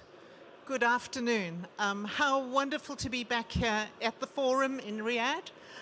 It's a wonderful time of the year, and it certainly is a time for us all to من المهم لنا جميعا do over 2025. أن أنا مسرورة بأن شعار هذا المؤتمر لهذه السنة وهو التأثير، وجلسة اليوم سنتحدث عن التأثير وهو الموهبة، لأنه بالموهبة ممكن أن نحقق الكثير، وأن المبادرة التي نراها في مؤتمر التعدين الدولي وتبادل الخبرات الأمر يتمحور كيف. لذلك شكرا لأعضاء هذه الجلسة الحوارية لانضمامهم لنا اليوم، وسيعطوننا رؤى عميقة في مجال التعدين وأيضا علاقتهم في مجال الأكاديمي، وكيف كيف يكون هناك إلهام لهذه المواهب في هذا المجال. لقد خبرتي فقط 35 سنة في هذا المجال. لذلك أود أن أطلب من أعضاء هذه الجلسة الحوارية بأن يعرفوا بأنفسهم بشكل مختصر، وفي هذا التعريف ما الذي يثير اهتمامهم في هذا الموضوع، موضوع الموهبة، وما الذي يعتبر مجال إلهام لهم. لذلك إذا بدأنا مع خالد العمودي، اسمي خالد العمودي، رئيس رئيس شركة سعودية للأحجار.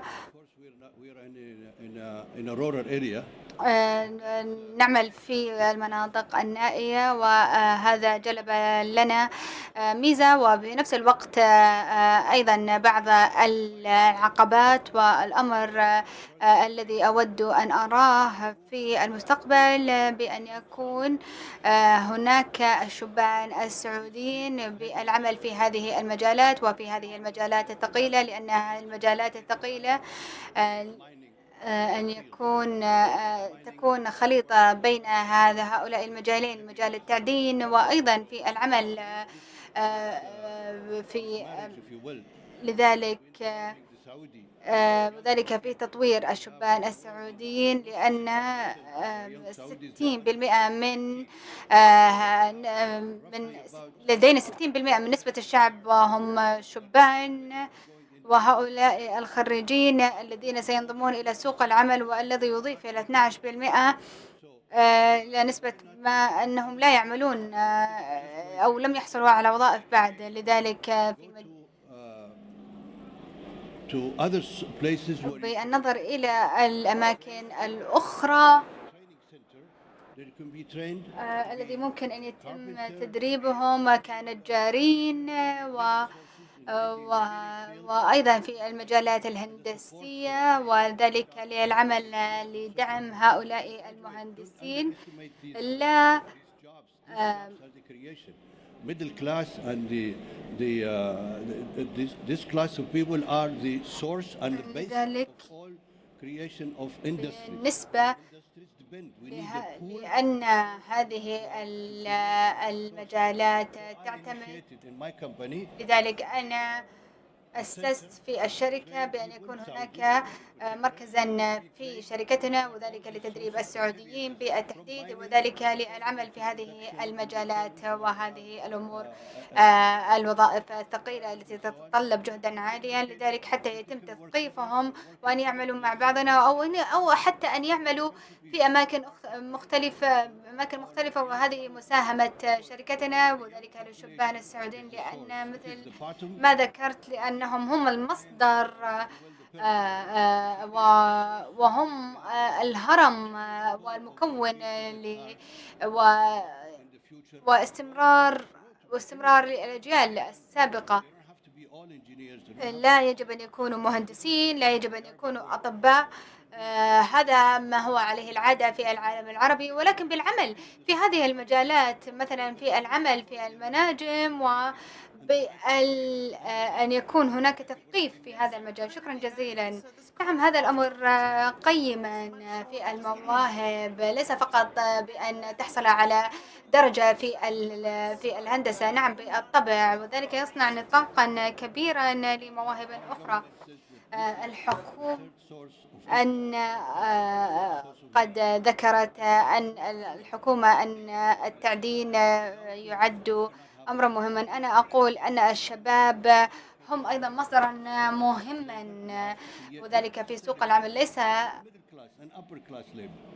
Okay, thank you. Thank you so much. So John, you get to work. جون، لقد عملت مع كثير من هؤلاء الأشخاص، ومن وجهة نظرك هل عرفت عن نفسك؟ السلام عليكم، مساء الخير جميعا. اسمي جون هامفري، وأنا الرئيس لك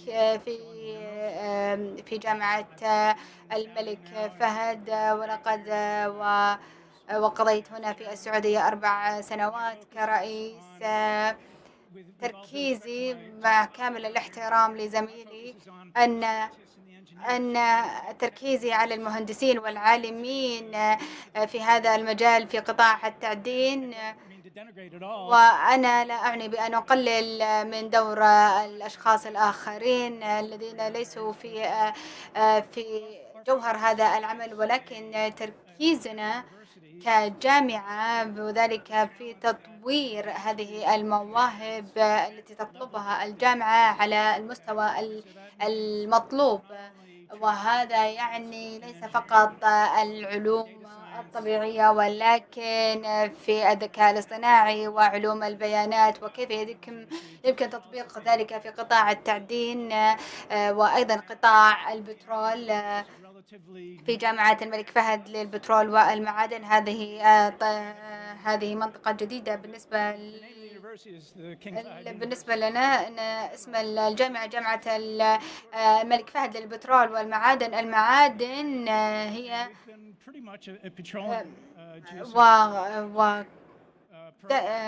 وكان لدينا برنامجا بترول مخصص للبترول والمعادن، والذي خلق هذا الانتقال وهذا التحول في السعودية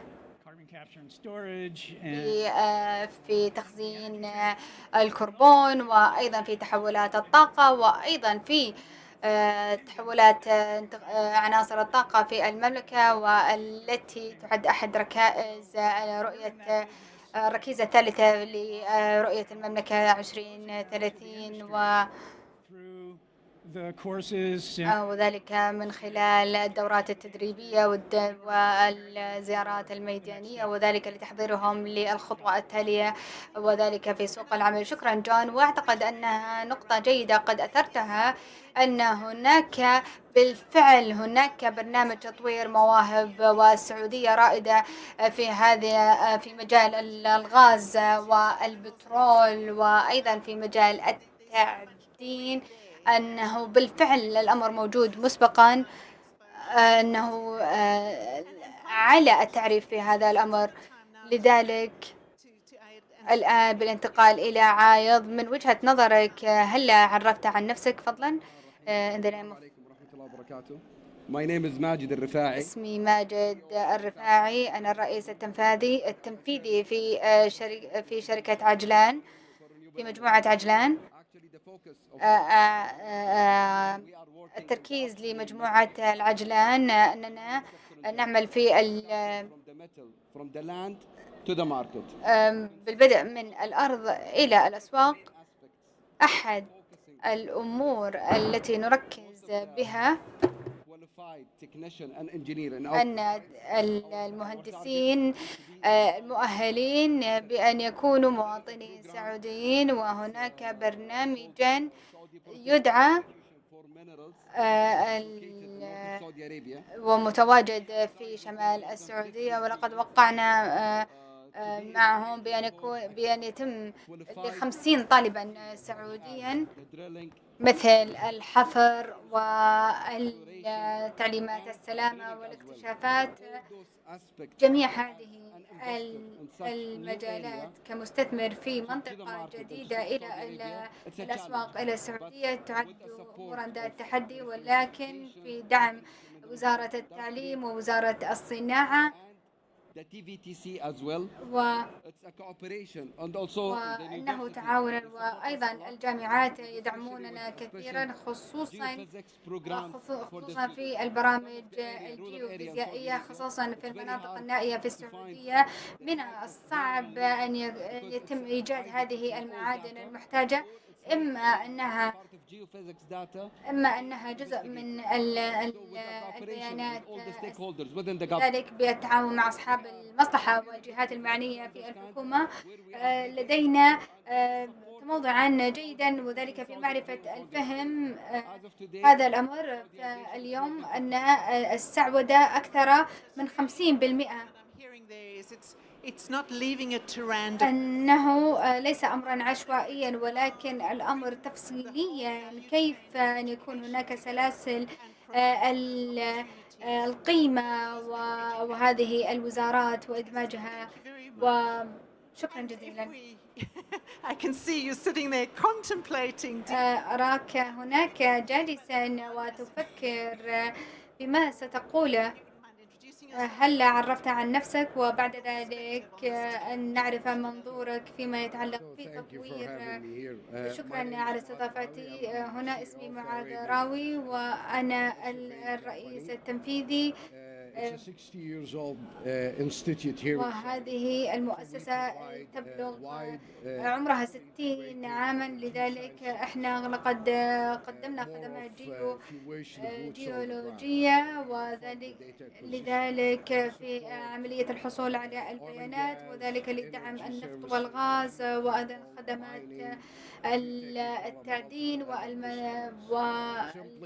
الأخرى. ببساطة إذا كان الأمر يتعلق في الأرض، نحن هذا اختصاصنا. اليوم لدينا 24 ألف موظف، ونعمل في السعودية ومناطق أخرى، وذلك يتضمن الأردن، عمان، مصر وليبيا. لذلك فيما يتعلق في المناطق والمنطقة التي نحن نشتغل بها يعد أمرا واضحا. لاحظنا أنه في هذا المجال أن قلة توافر الأشخاص. اليوم الأشخاص ينتقلون إلى وظائف ذات أريحية أكثر من الوظائف الميدانية، وذلك يصنع بيئات تنافسية. وما شدني للحديث في هذه الجلسة الحوارية، نحن كمقدمي خدمة في هذا المجال، سواء في التعدين أو مثلا في العلوم الجيولوجية، أننا إذا بدأت متأخرا واستجبت لهذا الاحتياج، نحن سنكون بعيدين عما نحتاجه. بناء على الدراسات المختلفة يجب أن يكون لدينا 4 أضعاف في سوق العمل، وذلك يتضمن الجيولوجيين والفيزيائيين، وأيضا الأشخاص الذين يشتغلون في الكواليس، الذين يقودون الشاحنات والعمال وأي نوع من الخدمات، لأننا نعمل في مناطق نائية. يجب أن يكون لديك سائق شاحنة وأشخاص آخرين، لأن العالم لن يستطيع أن يعمل لوحده. وأيضا لقد ناقشنا هذا الأمر في اللجنة الاستشارية ومناقشة هذه التحدية. يجب أن يكون هناك خلق للوظائف. كان هناك توجها في هذا المجال، ولكن وأن يكون هناك أشخاص خبراء. ودائما ما أعيد هذا الأمر أن ذلك يستغرق 15 عاما، وذلك لتحويل منطقة من الاكتشاف إلى منطقة تعدينية. إذا جعلنا مثل ما يقوم به جون، بأن بهؤلاء الأشخاص الخبراء، وذلك يصنع تحديا. نحن محفزين بأن يكون هناك تحسين تبادل الخبرات والمصادر مع أفريقيا وتركيا ومناطق متعددة أخرى، وذلك That's fascinating. ذلك رائعا، لأنه ليس فقط أنتم تشغلون بشكل انفرادي في السعودية، ولكن عندما نتحدث عن قطاع التعدين، أنه في أستراليا 50% من المهندسين لم يولدوا في أستراليا، لذلك الاستراتيجية، وذلك في توريد هؤلاء المهندسين. ذلك يتطلب المفاوضات، وأيضا في جلب هذه المواهب. ماذا تعتقد أن ذلك سيزيد من جاذبية العمل في السعودية لغير السعوديين؟ السوق اليوم في العمل جاذبا، لا أقول ذلك لأنني متحيزا، ولكن في الواقع أن إتاحة خلق الوظائف يجعل هذا الأمر for the most. Now, jobs availability and mobility has to do a lot with the policy making.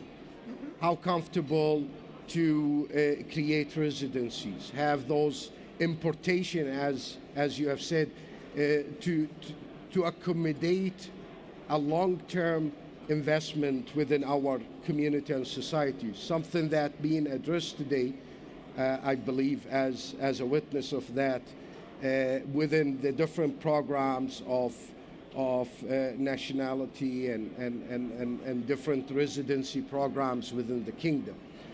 But it works both ways. الأمر يعمل بكلا الاتجاهين. اليوم لدينا المهندسين السعوديين. بالنسبة availability of people. We are sending Saudis to Jordan, and we are bringing Jordanians.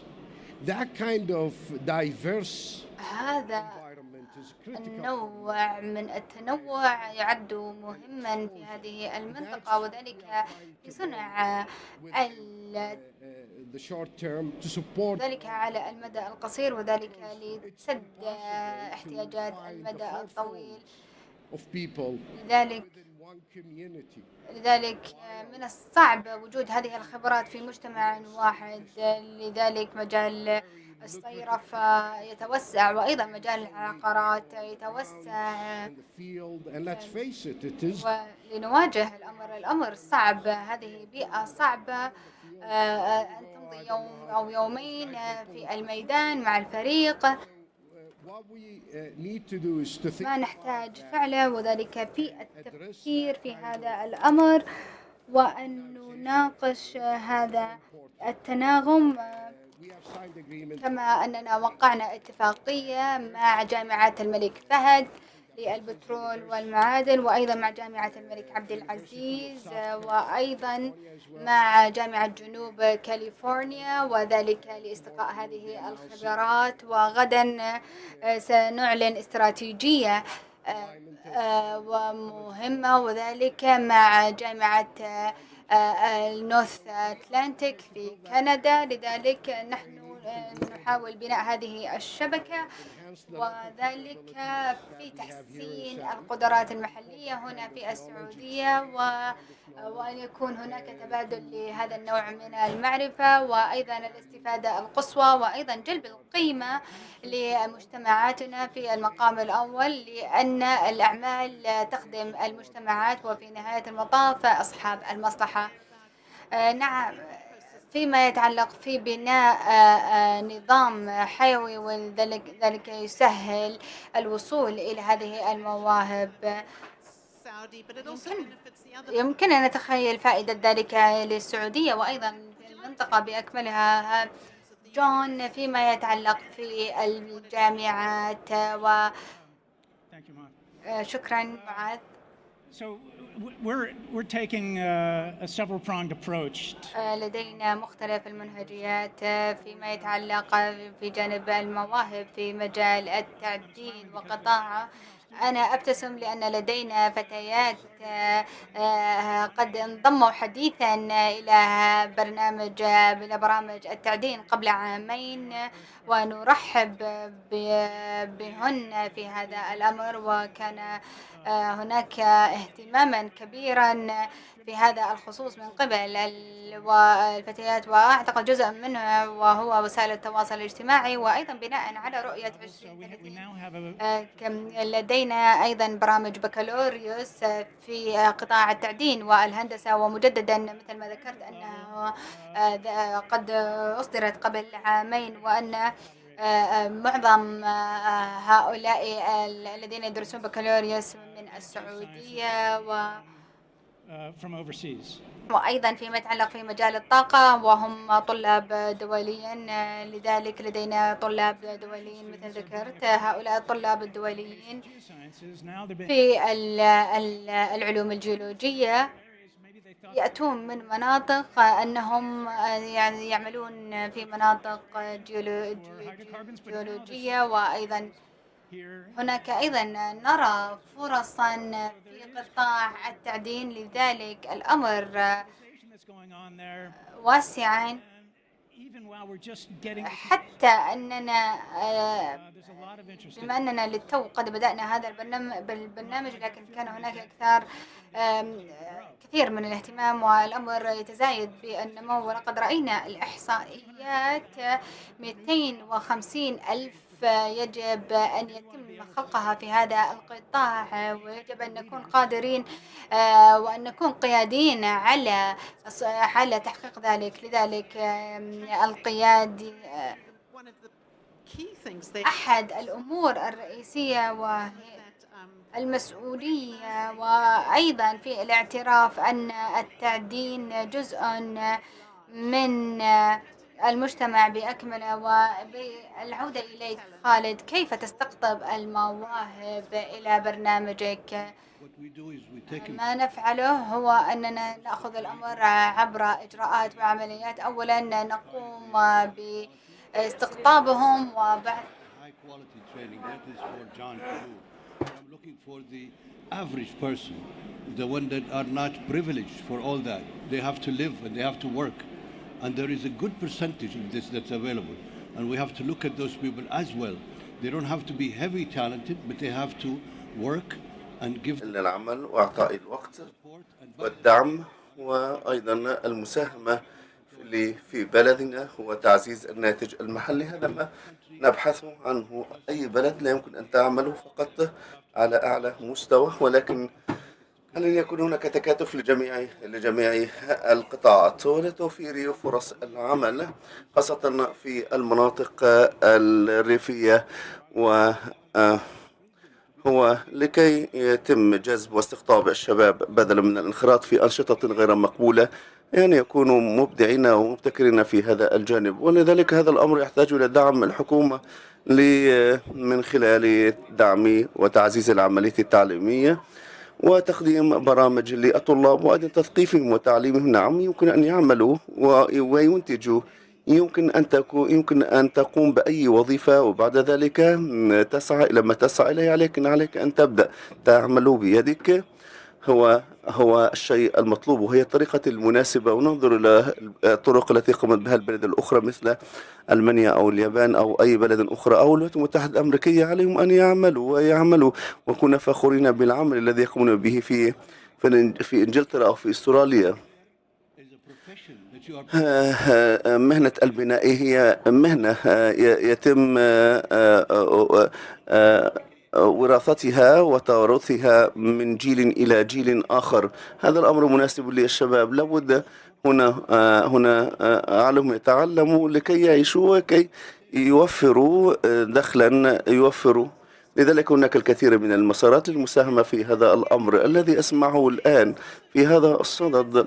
هناك ربما يكون أولياء الأمور أن يعززوا هذا الأمر بالنسبة، وأنا كأم فأشعر عندما يختاروا ولدي أو نجلي مسارا معينا أنظر إلى كيف له أن يساهم وأن يحدث المساهمة. أمر في غاية الأهمية أن نسمح للشباب بأن يساهموا وأن يوفروا. سيد ماجد، كيف ترى هنا توفير فرص العمل؟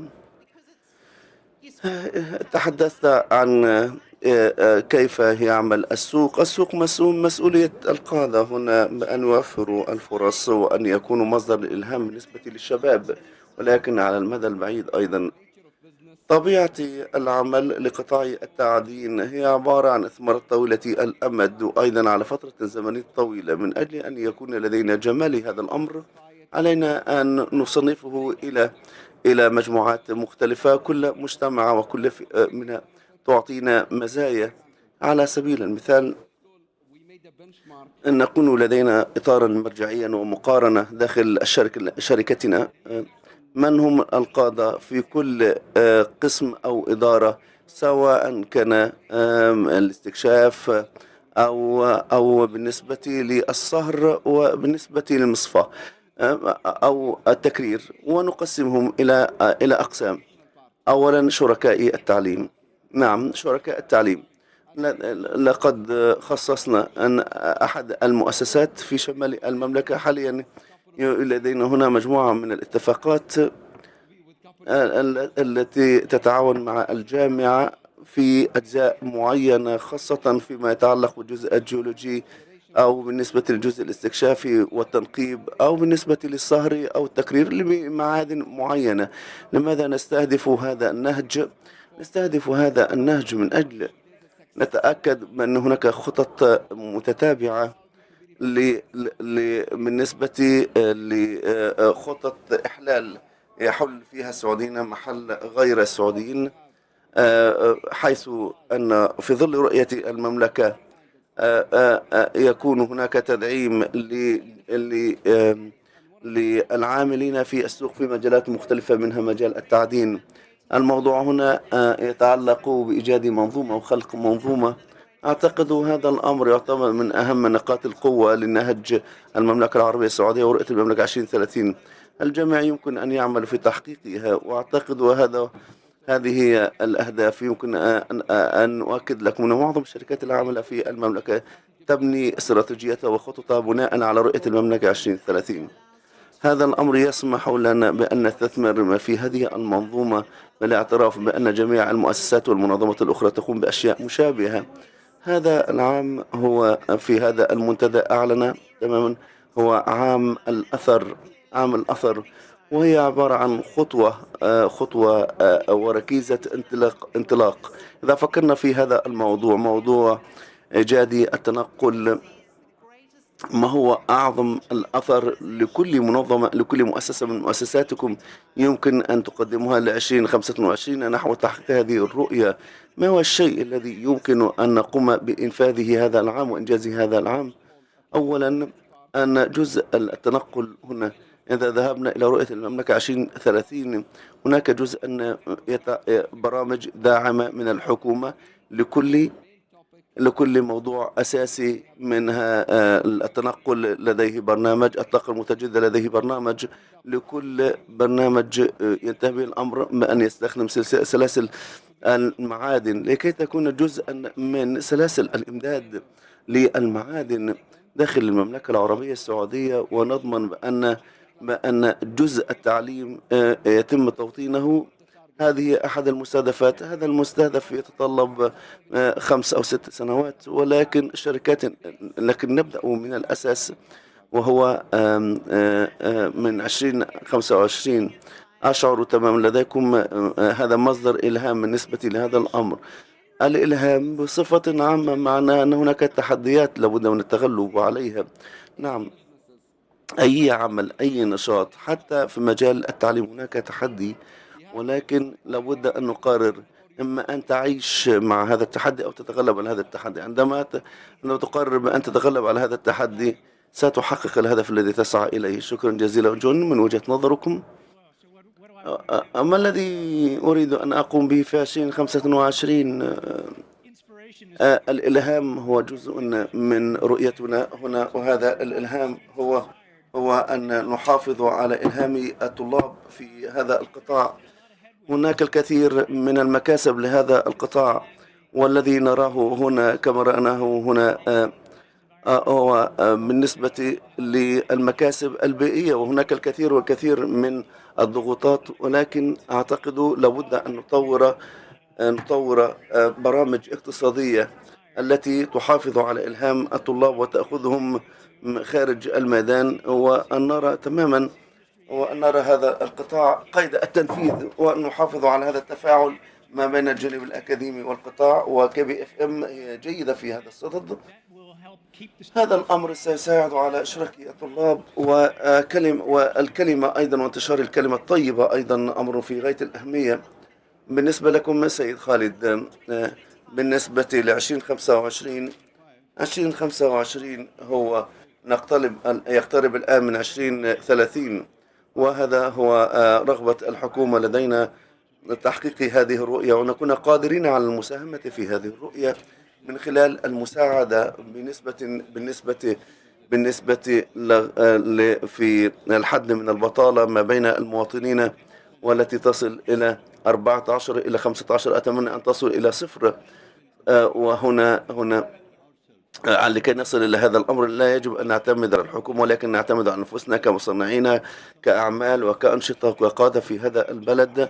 علينا المساهمة بالنسبة لتطوير القوى العاملة في هذا البلد والكوادر البشرية. الجميع لابد أن يجد فرصة عمل، ومن جهة ومن جهة أخرى أنا لست ضد هذا الأمر. يجب أن يكون لدينا أجانب يعملون في المملكة العربية السعودية، ولكن السعوديين والمواطنين السعوديين لا يمكن أن يخرجوا من هذا البلد ويبحثوا عن العمل. لابد أن يجدوا فرصة عمل في هذا البلد، وعلينا أن ندعم وندعم الحكومة لتحقيق هذا الأمر بأسرع طريقة ممكنة للوصول إلى 2030 حتى يمكن أن نصل إلى مستوى صفر من البطالة السعودية. هذه رؤية رائعة بالنسبة لي القادة. من وجهة نظركم بالنسبة ل 2025 في أثر الغاز نحن نقدم مجموعة واسعة من الخدمات، نطاق واسع من الخدمات. وإذا فكرنا في هذا الأمر كمستشفى تماما، لدينا أطباء مختصين، هناك من متخصص في العين وفي القلب وغيرها.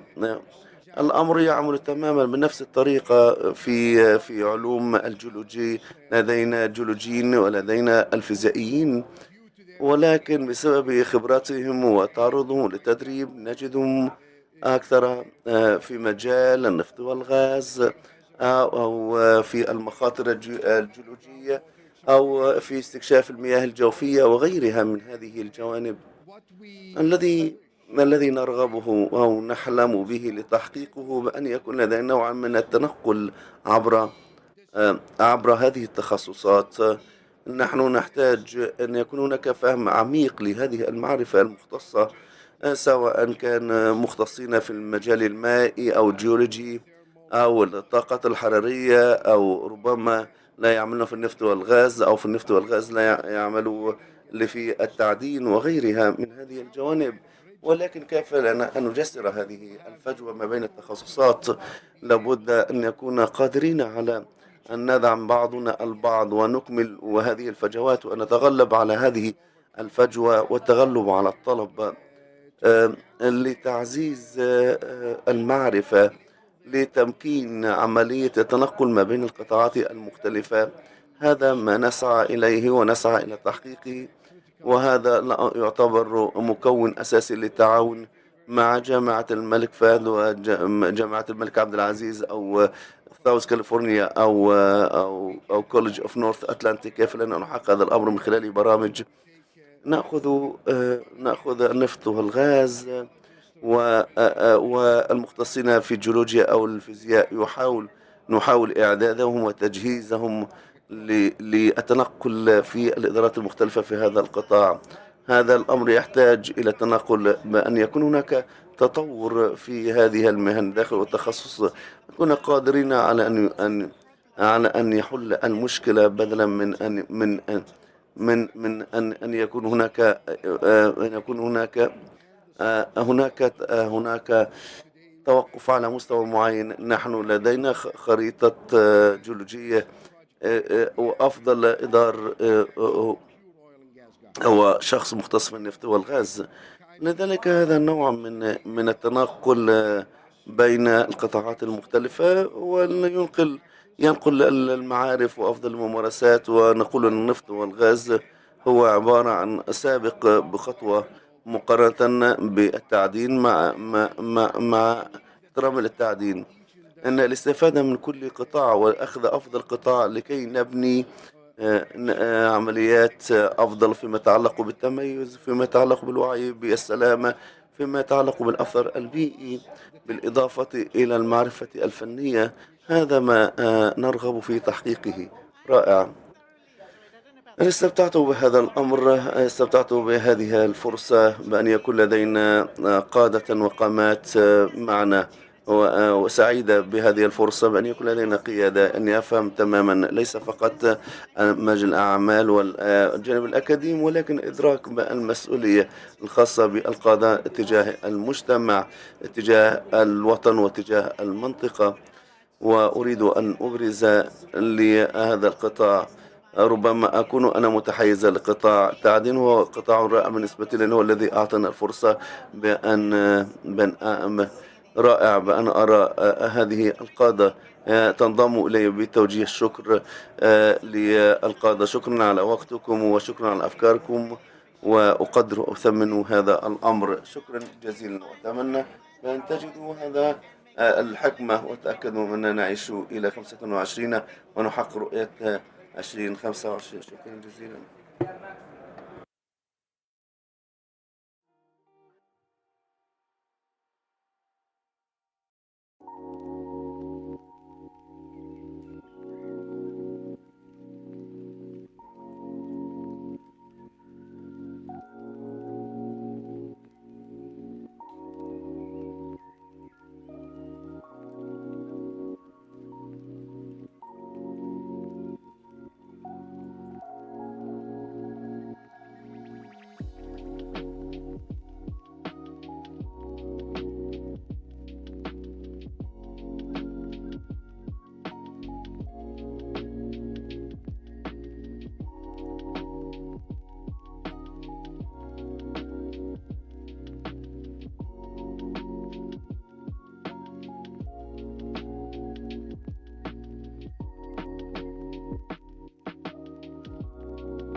فين إيثار ما خلصت؟ إيثار.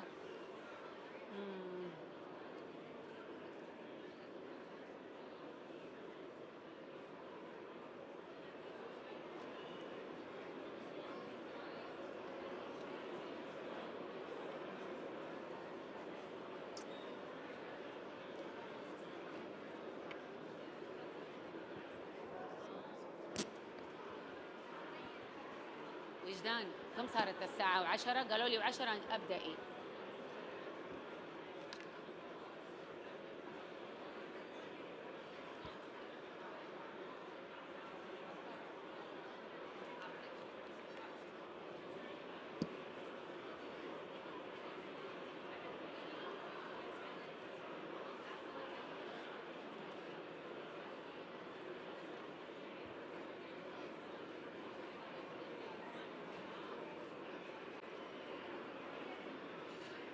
ثانك يو عبد الرحمن.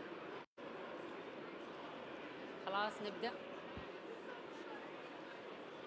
صارت 10 وجدان صارت 10. يلا نبدأ.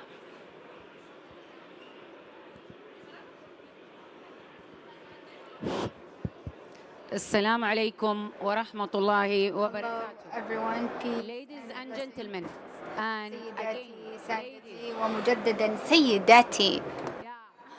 نعم، هذه الطاقة التي أريدها. نحن سعداء في مؤتمر التعدين الدولي بأن نراكم جميعا في جلسة التعدين. هذه جلسة وذلك لصنع الشبكات، ولقد كان مؤتمر التعدين الدولي حريص على هذه الجلسة. نحن هنا اليوم وذلك للاحتفاء بإنجازاتنا وبمناقشة تحدياتنا، وأيضا في اكتشاف الفرص والتي وأيضا دعم بعضنا البعض في قطاع التعدين، خصوصا بأننا في مؤتمر التعدين الدولي.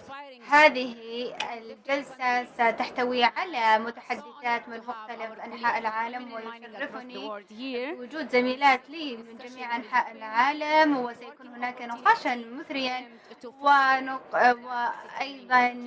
في تعزيز التعاون وذلك مع زملائنا الرجال وذلك في قطاع التعدين. اسمحوا لي أن أبدأ في ترشيح السيدات السعوديات، وهي تعمل في قطاع التعدين، وهي من النساء الملهمات في السعودية وفي من شركة معادن، وهي السيدة بيداء الماجد.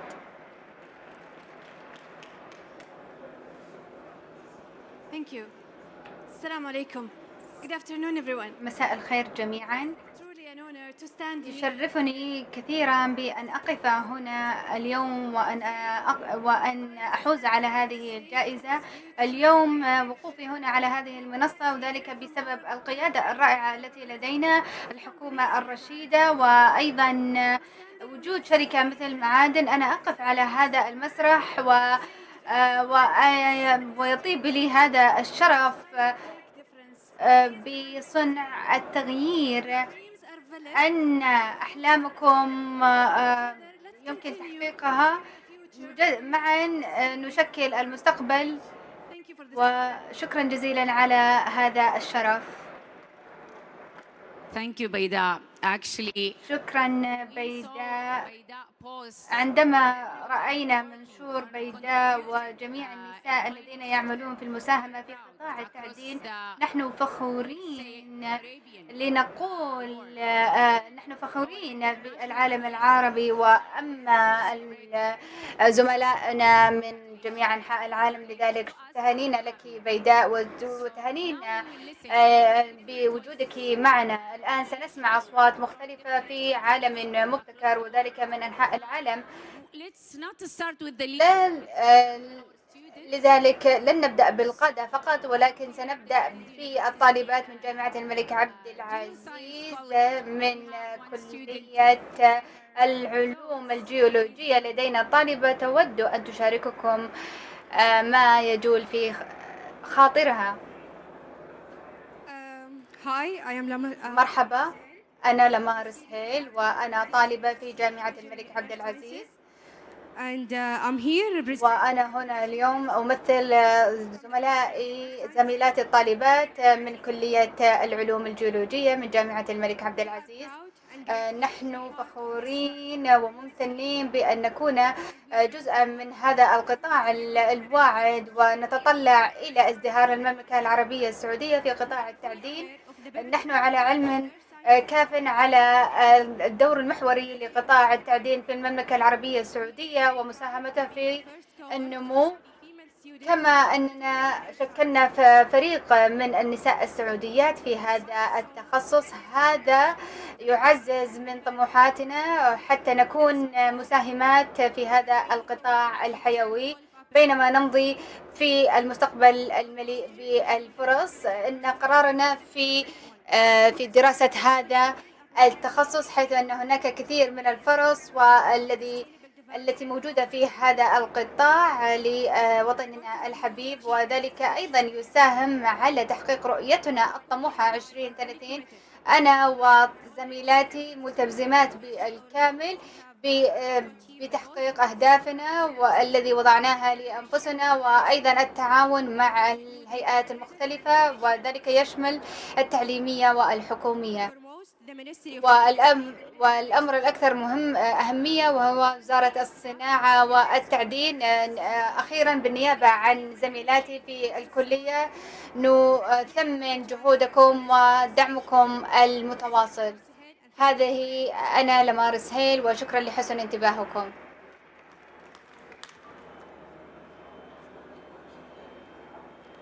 So let's go internationally. الآن سيكون لدينا زميلات من العالم الغربي، والجلسة الأولى في كوني امرأة.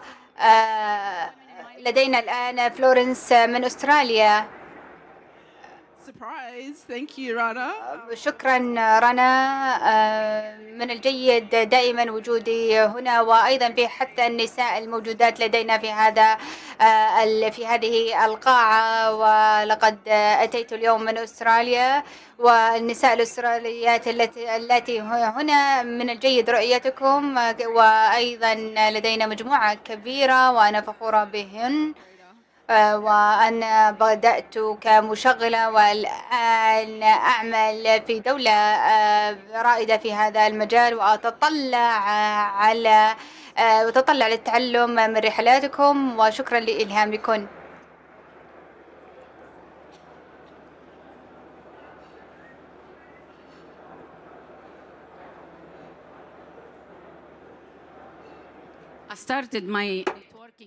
بدأت بالتعرف على النساء قبل أي منكن هنا.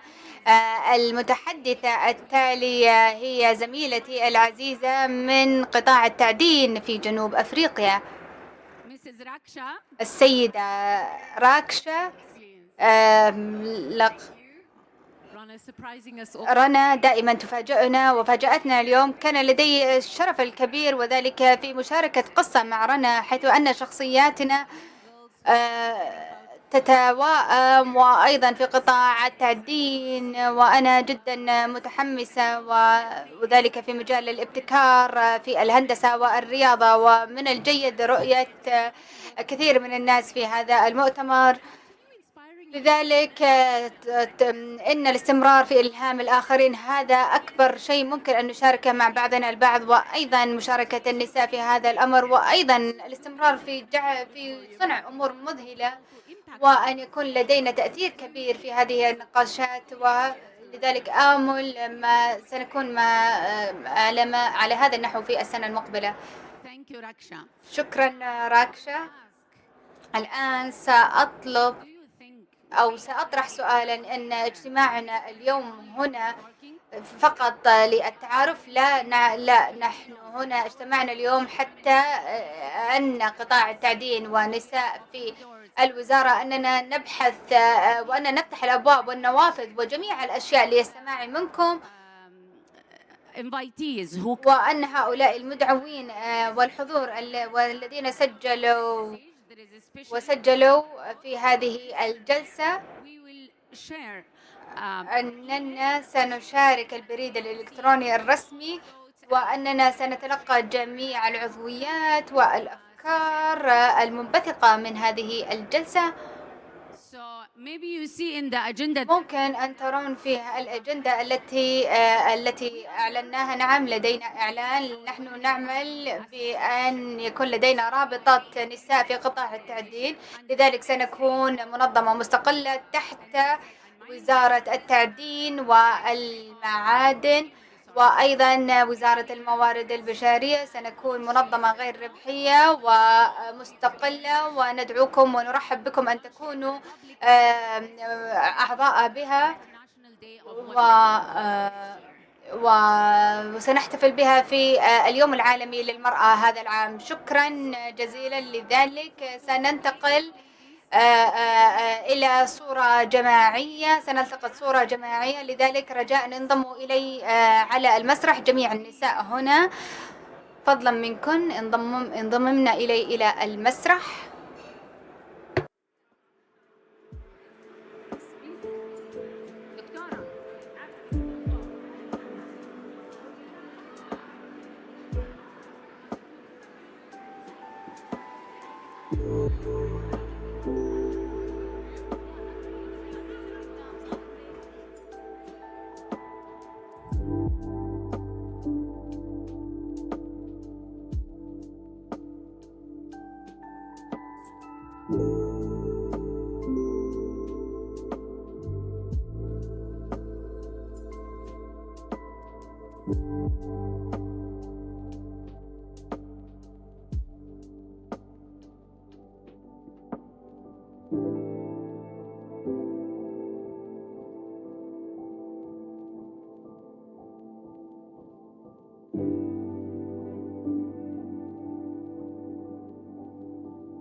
Thank you everyone. شكرا جميعا. الآن سيكون لدينا 15 دقيقة للتعارف، استمتعنا بذلك.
Hello, everyone. If I can take your attention, please.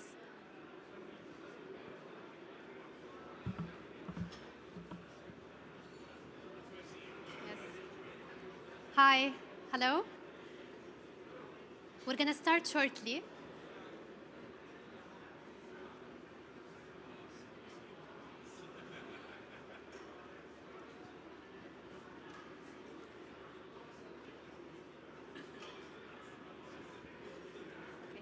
Assalamu alaikum wa rahmatullah. Hi, everyone. Good afternoon and welcome. مساء الخير ومرحبا بكم في المملكة العربية السعودية. أنا وسام الزامل، رئيسة قسم الابتكار في برنامج ندلب. نرحب بكم اليوم. الهدف الأساسي من هذه الجلسة لكي نعطيكم هنا كإيجاز على رؤية ندلب بالتعاون مع شركاء وزارة الصناعة، معادن واسناد، وأيضا الهيئة السعودية للمساحة. اليوم نشارك في أكثر من 40 شركة ناشئة من جميع أنحاء العالم للمساهمة في تحقيق رؤية المملكة 2030 خاصة في قطاع التعدين. وهذا باختصار. سأعطي الكلمة للفريق لكي يعطينا إحاطة بخصوص هذه المبادرة. الفكرة الأساسية لدينا شراكة مع ديب تك، وأيضا نركز على جميع عمليات الإنتاج من التنقيب والاستكشاف وصولا إلى الصناعات التحويلية. غدا إن شاء الله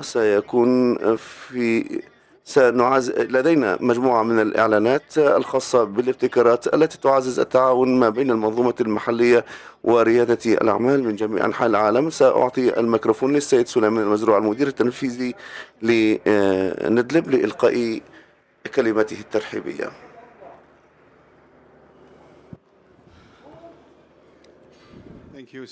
شكرا أسام. أولا بالنسبة للذين أتوا للرياض للمرة الأولى، مرحبا بكم في الرياض، مرحبا بكم في المملكة العربية السعودية، ومرحبا بكم في منتدى مستقبل التعدين. يسعدنا ويشرفنا أن تكونوا معنا هنا في الرياض. نتمنى أن يكون هنا الوقت المتاح لزيارة الرياض والتمتع بجمال هذا البلد. للذين زارونا قبل ذلك مرحبا بكم مجددا، ونتمنى أن تكون هذه الزيارة مثمرة ومنتجة بالنسبة لكم وبالنسبة للشركاء. بالنسبة للمستثمرين، سعداء دائما بالانضمام إلينا هنا في المملكة العربية السعودية ومن خارج المملكة. هذه فرصة ذهبية بامتياز.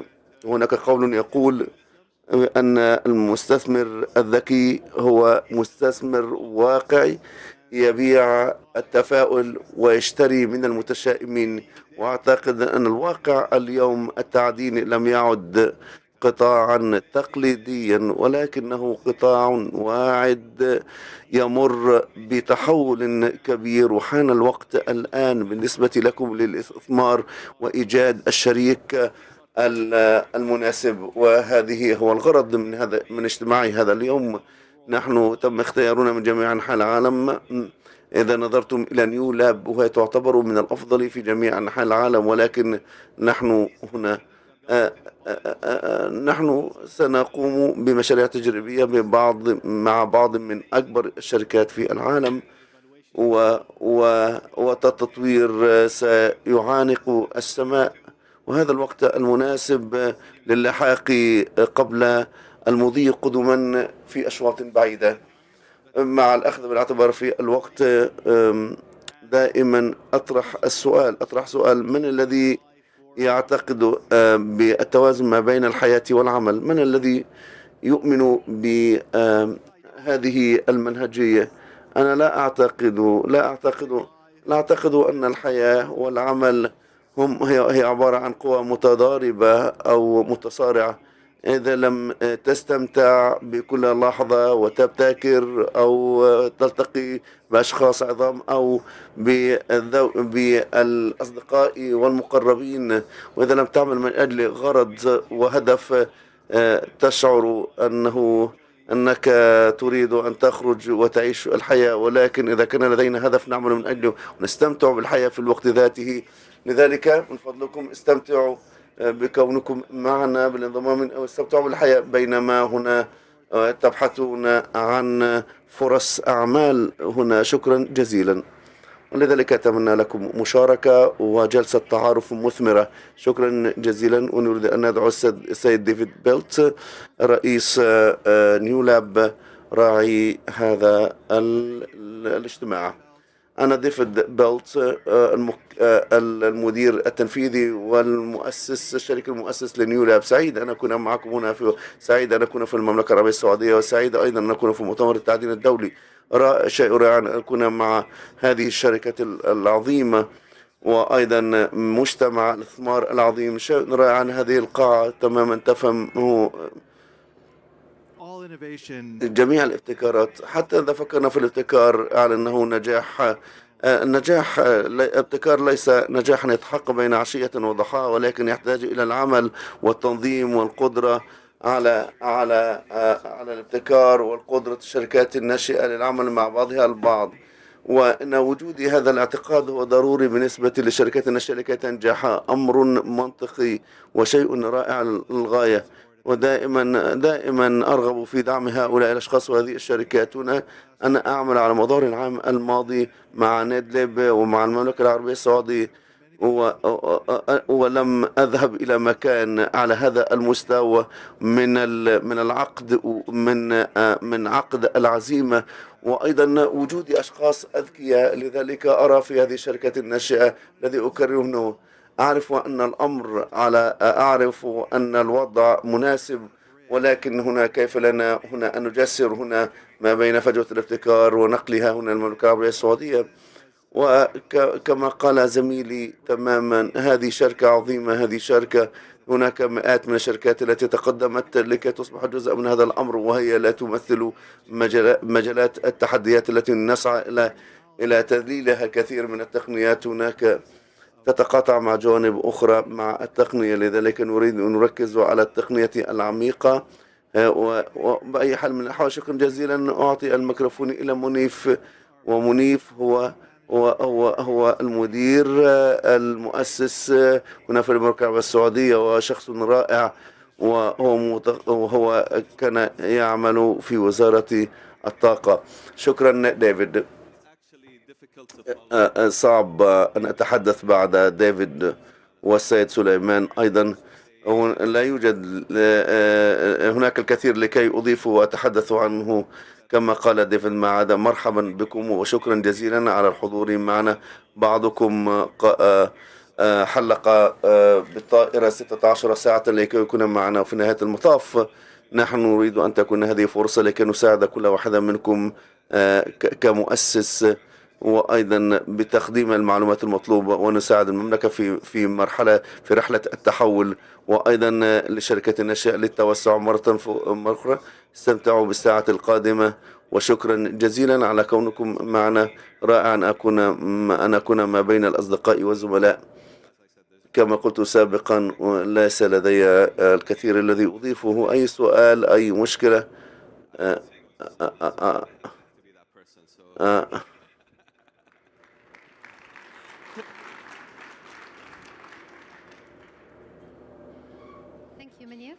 شكرا منيف. لك نستخدم هذا الوقت بأن يكون لدينا بعض التعريف للشركات نشأت. حاولوا أن تستفيدوا من هذه الفرصة، ودعونا إذا كان لديكم أي مقدمة أو أي تعريف. نحن هنا. هذه فقط بعض الملامح الخاصة بمشاركة الشركات الناشئة والتحديات، وسوف يكون هناك إعلانات التي ستقدم المزيد من الشركات الناشئة التي ستساعدنا في المراحل القادمة. شكرا جزيلا.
you.